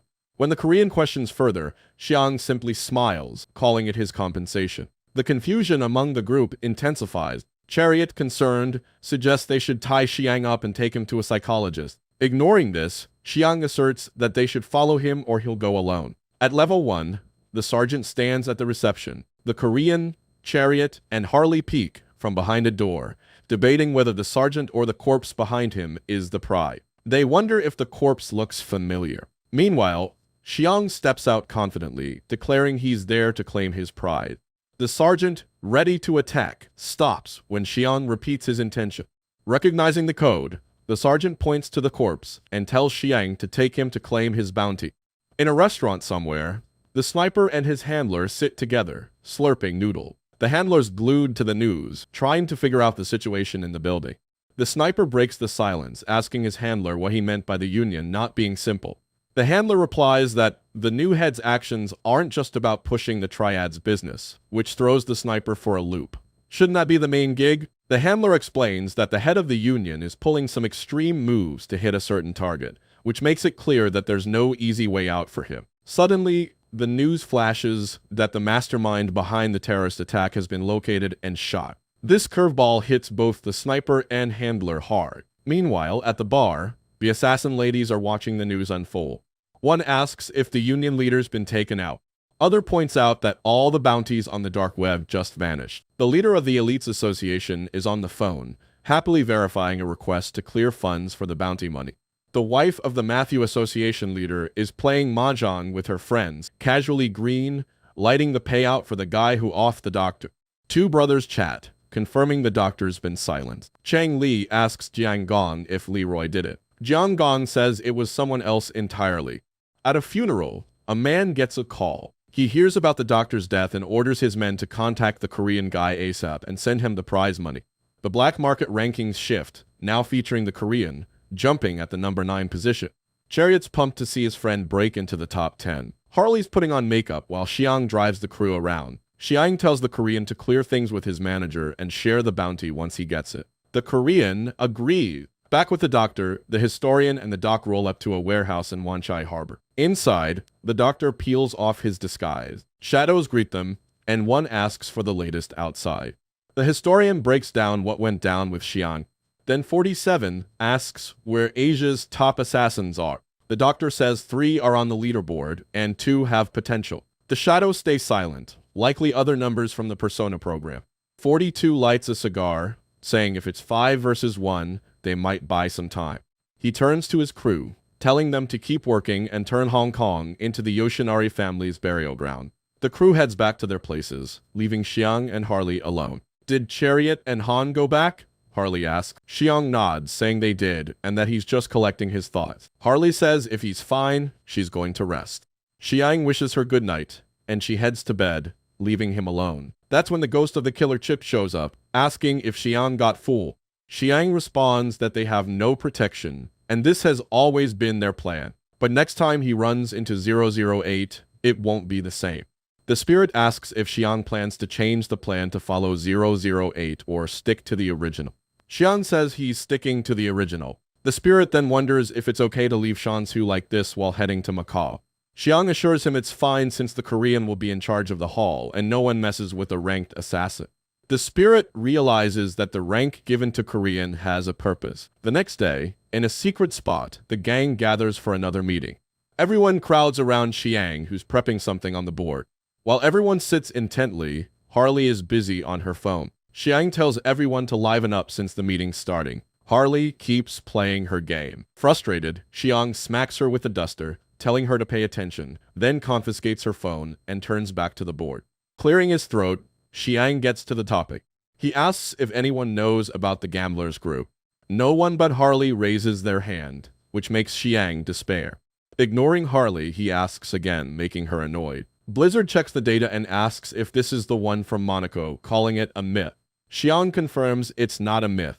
Chariot admits he's utterly confused. Actuary tells Xiang to start from the beginning. Xiang promises a brief explanation. He talks about two places, like Las Vegas. The gamblers group originated in Monaco when the government ran out of money, so the king hired a casino owner to build a casino. This led to him making good money and gaining power. Brown, the casino owner, then gathered all the gamblers in the area and set up a gamblers' parliament for unity. The gamblers' parliament has faded but hasn't disappeared. Actuary deduces this means the gamblers group must be the original. Xiang confirms that after hundreds of years, the gamblers group's influence has spread worldwide. Las Vegas and Macau are currently under the gambler group's supervision. The head of the assassin union grills Xiang, saying if their group is so massive, they won't be content with just sitting on the sidelines. Xiang agrees, saying they've started placing special wagers. This piques the assassin union head's interest. Xiang elaborates that these wagers aren't just about money. They also involve resources and promises, like political changes and whatnot. Chariot chimes in, noting that this means the group members must be pretty powerful and wealthy. Xiang confirms, adding that the billionaires and political elite are the ones in the group. Xiang explains that only those who possess wealth, power, and a knack for violence can become formal members. Korean asks if Xiang plans on becoming one of those members. Xiang responds with a resounding bingo. Kevin then questions how they'll get their hands on membership if these special wagers are limited to members only. Xiang says it's nearly impossible. They can only be accepted by formal members. Chariot, surprised, declares the plan won't work since he's not a member. But Xiang reassures him that the plan is still on because there's another special path. Chariot asks about this special path, and Xiang explains that many gambling artists exist, and even the Gamblers Club can't collect and employ them all. When the association discovers these artists, they invite them to participate in an unrefusable special gambling game. Chariot doubts that these people can offer anything enticing to the formal members and thinks normal humans wouldn't be able to gamble at that level. The head of the Assassin Association interrupts, saying no, which confuses Chariot. The lady clarifies that, to those bigwigs, con artists are the real deal. Xiang agrees, noting that no matter how much they train, the bigwigs can't break the 80-point mark, while gamblers who attract the attention of the gamblers group score a minimum of 90 points. By paying a small price, they invite an expert gambler to the arena. Korean adds that the special wagers hosted by gamblers with high success rates will be popular. In other words, if they can display overwhelming gambling strength, they'll receive an invite. Xiang then reveals his plan. Korean will stay and help with operations in Shansu. Kevin remains in Hong Kong with Blizzard. Miss Gao will supply 7 actors with superior gambling techniques. Soon, Xiang, Chariot, and Harley set out for Macau. Xiang instructs Chariot to head to the hotel first and, after checking in, to act on his own. Chariot obliges and heads to the hotel. The hotel is a lavish marvel of modern engineering. The three of them enter with their luggage, checking in as Harley admires the surrounding. The receptionist asks Xiang how many guests are with him. Xiang shows the passports, confirming they already have rooms booked. The receptionist offers to assist with the check. On level K, they reach their room. They stand in front of the door and push it open. They enter the room with their luggage. It's even more lavish than they imagined. Everyone is impressed by the room and the hotel. Xiang tells Chariot and Harley to enjoy their time here. Chariot and Harley promise they will. Chariot suggests they gather tonight. Outside, the city sky looks surreal at night. Chariot is surprised by the crowd, and Xiang explains it's a public casino with various districts inside. Chariot, even more surprised, asks about these districts. Xiang breaks down the different gambling zones Macau offers. When Chariot asks if Xiang has been here before, Xiang admits he's actually been to Las Vegas a lot. Xiang notices Harley eyeing a claw machine with a tiger plushie inside. Harley is thrilled by the sight of the tiger. Chariot, curious, asks what's so special about it. Xiang shares that the tiger plushie was also in Vegas, and folks who snagged it within 10 tries often had big win. Now, it's considered lucky, and Harley wants it badly. 15 minutes later, Chariot asks how long it will take for Harley. He replies, 2 or 3 hours. Xiang excuses himself to the washroom, and Chariot tags along. As they weave through the casino, Xiang suddenly stops and looks back. Chariot asks, what's up? Xiang says he spotted something interesting, a woman with glasses and a mask sitting at a poker table. Chariot asks if she's someone special. Xiang, confirming he knows her, hands Chariot a gold card and tells him to leave him alone. Chariot, thrilled, walks away with the card. Xiang pushes through the crowd to the poker table, where he sees some big men playing. A Japanese gambler goes all in, prompting Xiang to wonder about his cards. The rest of the players fold to avoid losing money. Xiang thinks the guy must have good cards. The woman sits quietly, contemplating her move. The man, frustrated, yells at her to call her fool. She calmly calls all in on his bet. The man, clearly irritated, reveals his cards, doubting she has better ones. The woman stays silent for a moment before unveiling her royal flush, declaring her want. The Japanese guy, visibly annoyed, gets up and storms out. Xiang and the woman lock eyes. She's a mystery, her face completely covered. They stare at each other for what feels like forever. Xiang suggests a quick chat. She doesn't say a word, but her silence seems like agreement. In the lounge area, they sit together, drinks in hand, her coverings now gone. The bartender works his magic, mixing and pouring. Xiang asks what brought her to Macau to become a scavenger. She replies, saying it's more interesting here, and notes how much Xiang has changed. Xiang nods, admitting a lot has happened. She probes if Luo Day was the one who did it. Xiang urges her to keep his presence in Macau a secret. Barbara, now revealed as the woman, asks if Xiang is seeking help from the parliament. He confirms with a slow sip of his drink. Out of nowhere, Harley bursts in, calling Xiang darling. Excusing himself, Xiang leaves Barbara, who watches him with a mix of pity and relief. Harley, ever the whirlwind, asks where Chariot is. Xiang mentions he's off somewhere. Then he spots Chariot, and Harley lights up. She playfully slaps Chariot on the back, asking about his winnings. Chariot, trying to look tough, admits he lost it all. Back in their room, the crew returns, exhausted. Chariot is still in shock over his night of losses. Xiang, curious, asks if he was playing long deck or short deck hold'em poker. Chariot looks utterly confused. Harley and Xiang are both stunned. Frustrated, Xiang throws his drink at Chariot, angry he played without knowing the rules. Deciding to teach them, Xiang goes over the game step by step. Chariot diligently takes notes, while Harley and Chariot start bickering. Xiang, fed up, threatens to quit if they don't stop. Finally, he kicks Harley out of the room. An hour later, Xiang asks if they've memorized all the key points. When Harley says she has, Xiang bluntly tells her he wasn't asking her. Chariot chimes in, saying he roughly gets how to play. Xiang then hands him a gold card loaded with 100 grand to spend on the game. Harley's eyes light up at the sight of all that money, but Xiang quickly clarifies it's only for poker. Suddenly, Xiang's phone starts ringing incessantly. He picks up and demands to know who's calling. Miss Gao informs him she's gathered all the people he requested. Xiang tells her to send them in batches, to which she replies she'll send the resumes first. She then announces that in 3 days, they'll head to Macau. A diverse group of people stands ready. The night sky over Macau glows like daytime, with gamblers flocking together. Harley sits at a table, immersed in a game of Texas Hold'em. Chariot takes a seat at table 7, playing the same game but solo. Meanwhile, Xiang is at the bar with his friend Barbara, discussing the players. Harley wins her hand, her excitement palpable. Barbara comments that the Xiang of old wouldn't have befriended these people. Xiang responds that people can change. Barbara warns him about 2 key players in Macau.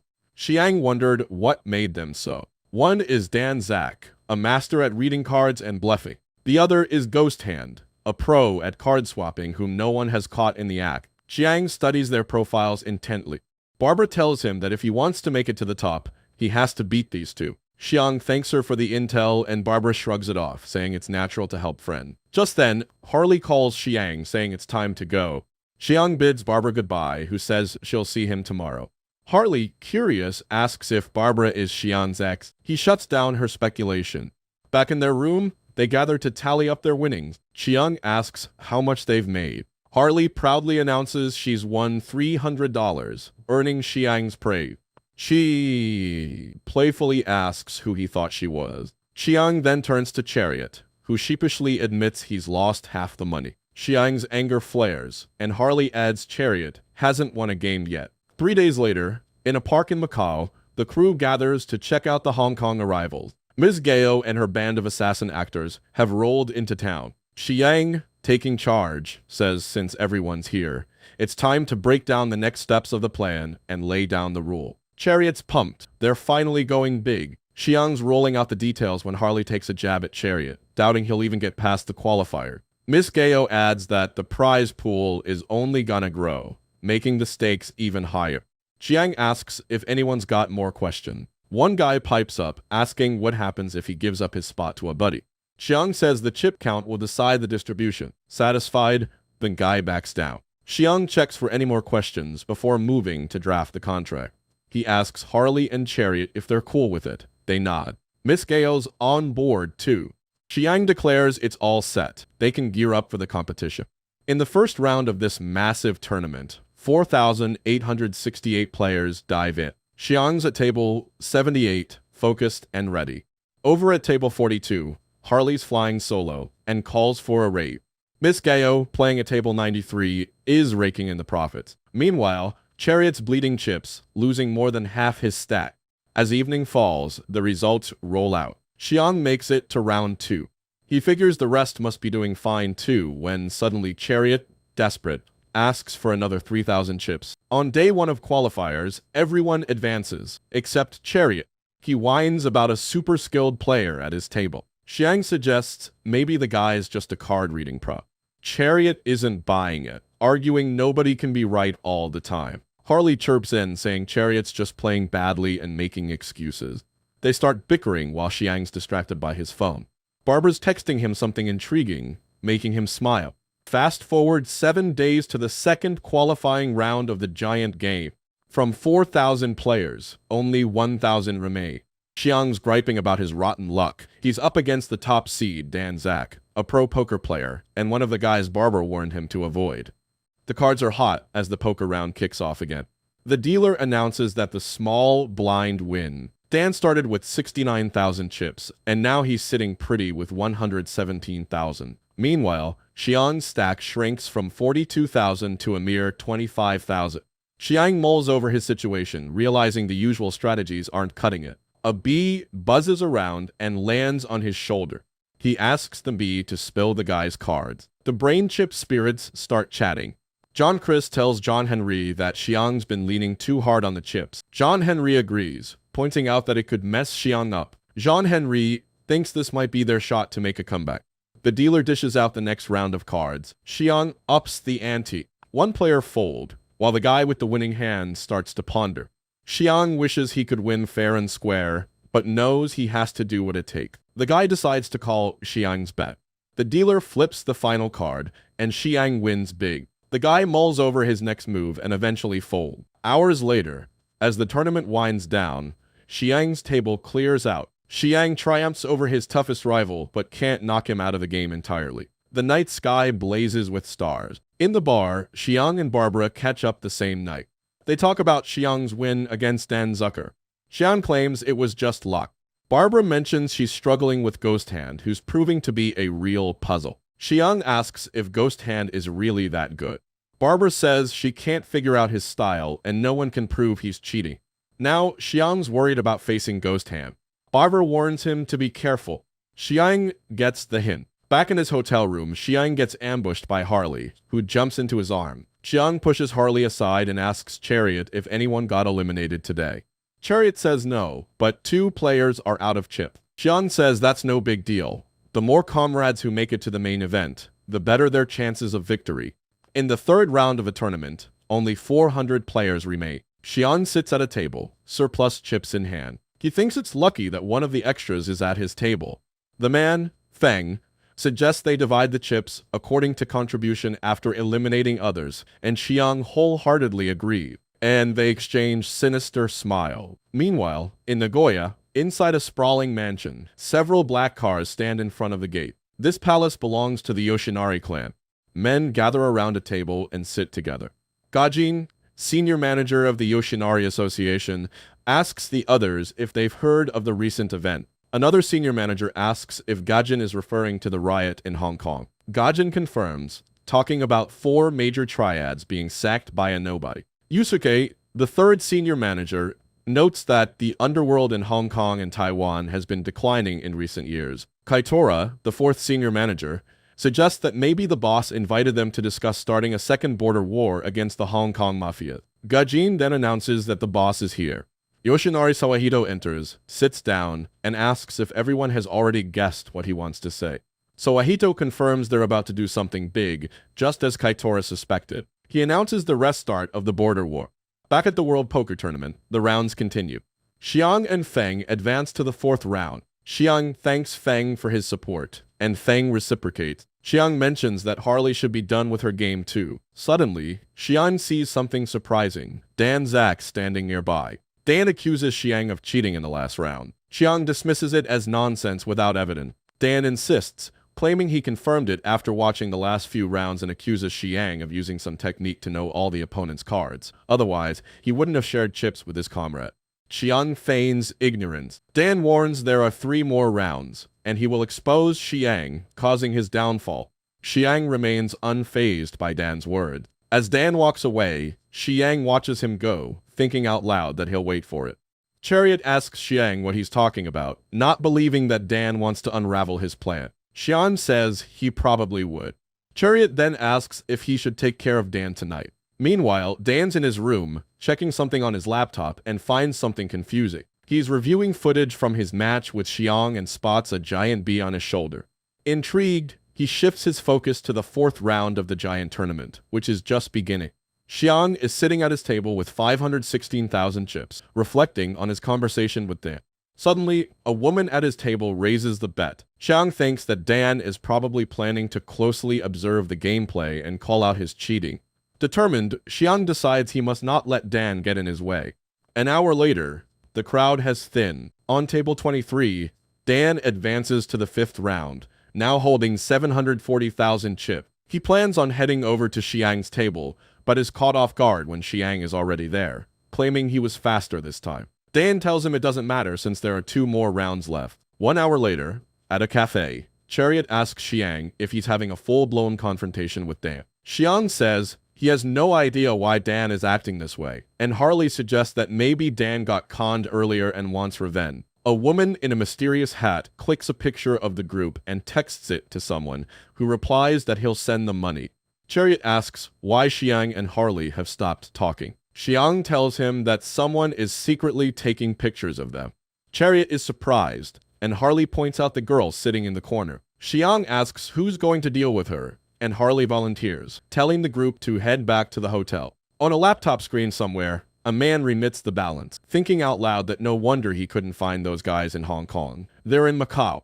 2 men stand behind him, observing the detective. One, 71, tells the other that the detective has found the group, while 72 observes silently. Back on the streets of Macau, the shop lights brighten the city. The girl, with music playing in her earphones, walks down the sidewalk, unaware that Harley is following her. Xiang watches his laptop while chatting with Blizzard and Actuaire. Blizzard mentions that the Yoshinari clan is ramping up their attacks and warns that next month might kick off a full-blown territorial war. Actuary chimes in, confirming he's heard the same intel. Xiang asks if this means the Yoshinari clan has declared war on the 4 major triads. They confirm his suspicion. Xiang thinks for a moment, then tells Actuary to delay Shansu Hall's merger with the other triads. He instructs Blizzard to keep tabs on the Yoshinari clan, and she agrees. Suddenly, Harley bursts through the door, announcing her return. Xiang asks if she's completed her task. Harley, confident as always, says she's nailed it. Xiang inquires why the girl took secret photos of them, and Harley reveals that someone has posted a wanted notice for them on the black market. Xiang asks for clarification, and Harley explains that someone is probably hunting them. Xiang falls silent, pondering the implication. Fast forward 7 days to the 5th round of the giant poker tournament, where only 96 participants remain. Xiang sits at table 1, mulling over the increased odds of running into familiar faces. At table 5, Miss Gao folds her cards, grateful for her luck in avoiding strong players. On table 6, Dan swiftly calls his opponent's cards, while at table 8, 4 assassins, all assigned to the same table, are uncomfortably aware they're on the same team. Frustration simmers as they realize the awkwardness of their situation. Over at table 12, Harley wins her match, thinking Xiang should be wrapping up by now. Xiang and Dan eventually face off again. Dan claims he's figured out Xiang's tricks. Xiang, puzzled, asks what he's talking about. Dan suggests it's bees tipping Xiang off to his opponent's card. Xiang laughs at the absurd idea, asking if Dan has lost his mind from too many poker games. Xiang sarcastically questions who would buy into such a bee theory. Dan falls silent, unable to counter Xiang's mockery. Meanwhile, at Macau Harbor, 3 experimental subjects from the Human Persona Project arrive, hot on Xiang's trail as they enter the city. 71 asks 70 if the chip they're hunting down is really with 82, and if he's gonna hand it over without a fight. 70 says they'll go for an equivalent exchange, like some real-life barter system. 72 chimes in, reminding 70 they gotta confirm 82 and 41 have their ID chips. The crew of assassins gather around the table, plotting like it's a scene straight out of a heist movie. Xiang announces that 6 of them made it to the main event. Chariot, confused, admits he doesn't get it. Xiang asks what's stumping him. Chariot questions if their whole mission in Macau is to flaunt their gambling prowess and score an invitation. Xiang confirms, yep, that's the plan. Chariot, still puzzled, suggests they just stir up chaos and attract the gamblers with the bees. Xiang admits it could work, but warns there's more at stake. Chariot wants to know what those stakes are. Xiang explains that becoming the center of attention comes with a cost. Their body language, personality, catchphrases, and in different situations would get dissected by their enemies lurking in the shadow. Gradually, their enemies could learn to read them like a book and use it against them. Chariot, skeptical, asks if that's even possible. Xiang warns him not to underestimate the people out there. Some are practically slaves to victory, no longer just human. He insists they can't afford to become the talk of the town before securing that gambler group invitation. While the debate rages on, Harley's glued to her phone, texting away. Someone asks where she is, and she quickly replies, giving her location with 82 at the hotel. A taxi pulls up to the hotel gate, and a mysterious man steps out. 70, 71, and 72 exit the taxi together, spotting Harley in the distance. She notices them too, and they stroll over, keeping it casual. The detective asks where 82 is. Harley points them to the hotel. Xiang breaks down the main event. 6 poker tables, 8 players each, with the top 8 advancing to the finals to split the prize. There are fewer tables than advancing players, giving their allies a strategic edge. They can team up, knock out opponents, and slowly advance. Xiang assures them that if they can secure half the seats in the finals, they're on the path to clinching the giant tournament. Harley meets up with the guy and takes a seat.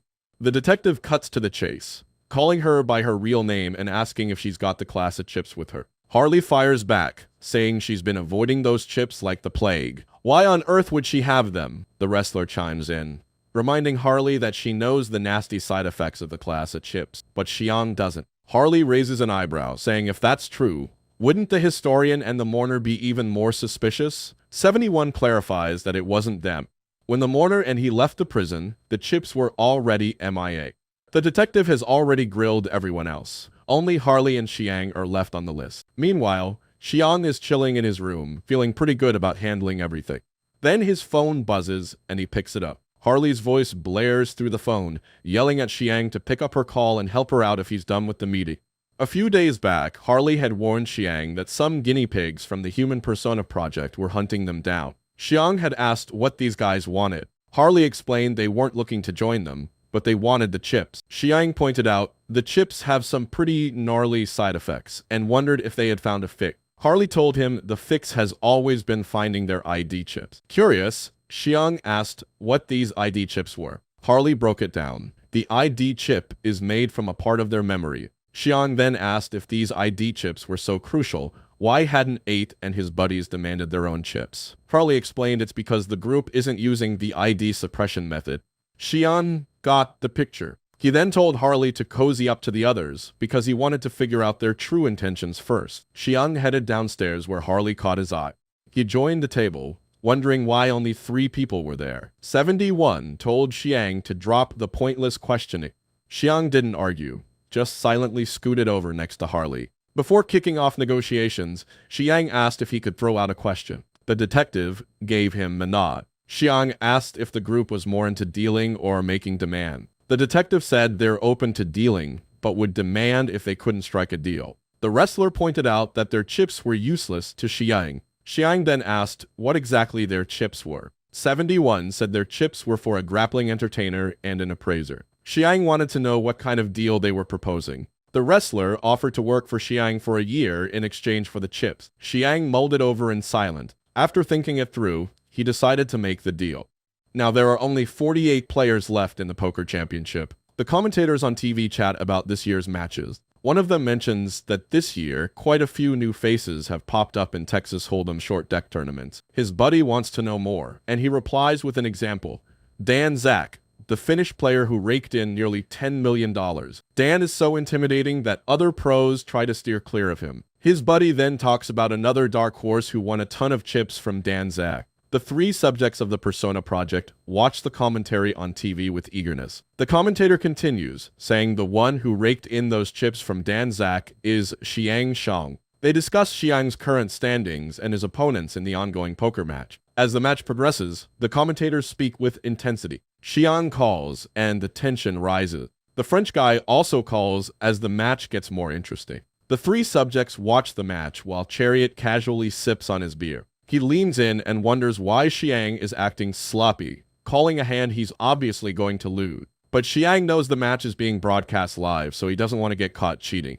He's planning to lose chips right before the match ends. The 4th card is revealed in the current hand.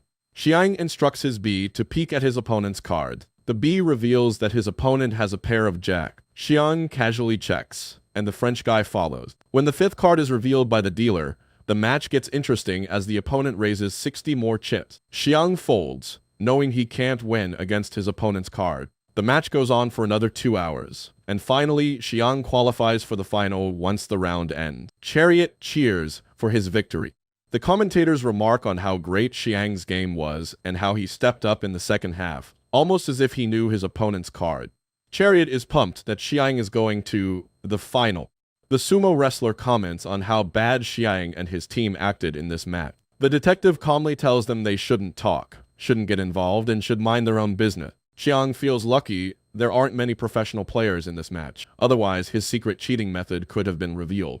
Just then, a shadow materializes above Xiang's body. Its identity is mysterious, but it's just another alter persona, like John, Chris, and Gene Henry. The commentators show the 8 finalists of the poker championship in Macau.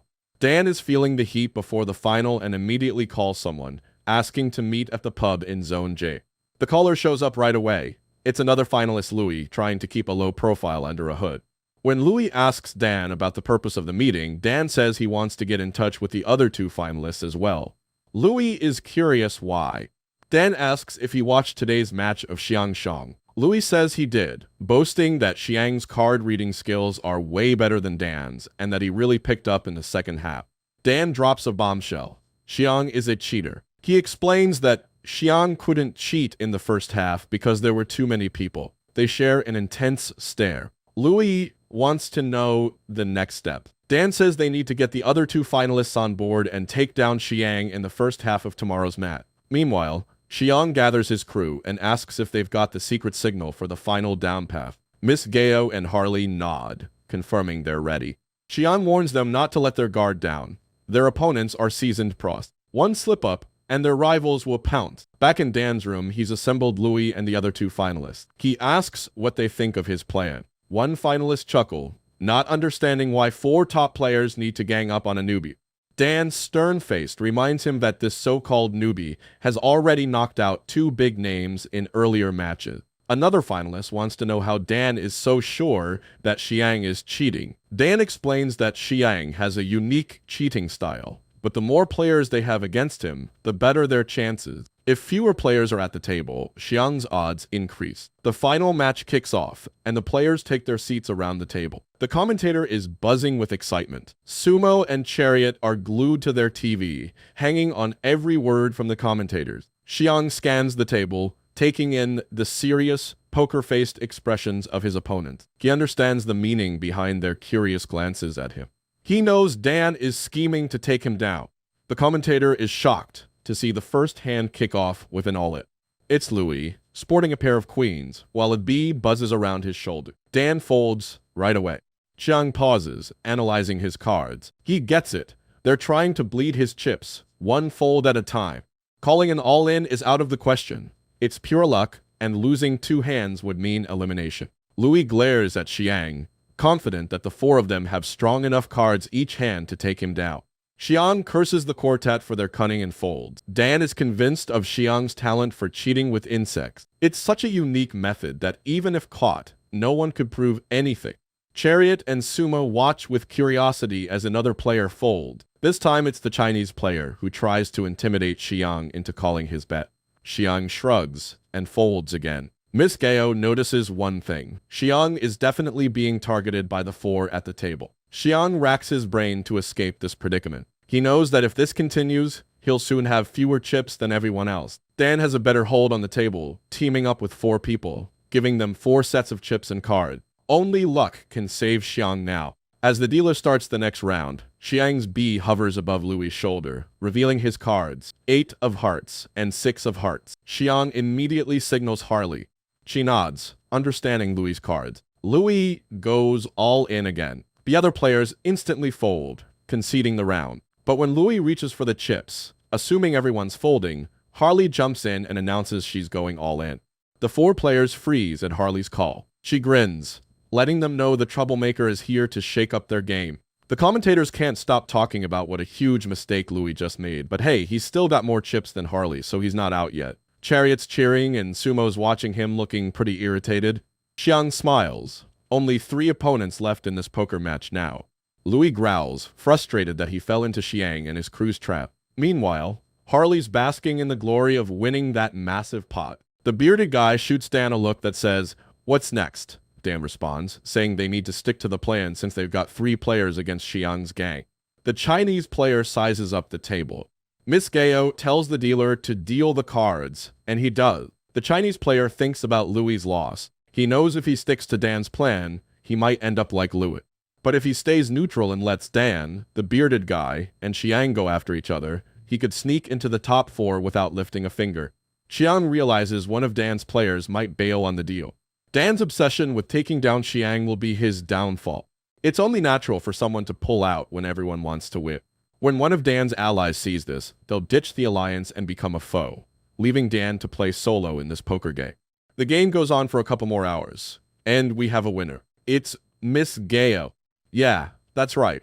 Miss Gao, who flew under the radar from the qualifiers to the main match. Xiang walks out of the room. Dan, waiting by the exit, catches his eye and confronts him, asking how many helpers Xiang had in the final game. Xiang smirks and says there were 10 in total. Dan shakes his head. No wonder he lost. As he turns to leave, he tells Xiang he'll see him in the next tournament, but Xiang says he won't be participating. Dan, curious, asks why. Xiang says he's completed his mission. Dan wonders if he got an offer from Gambler's Group.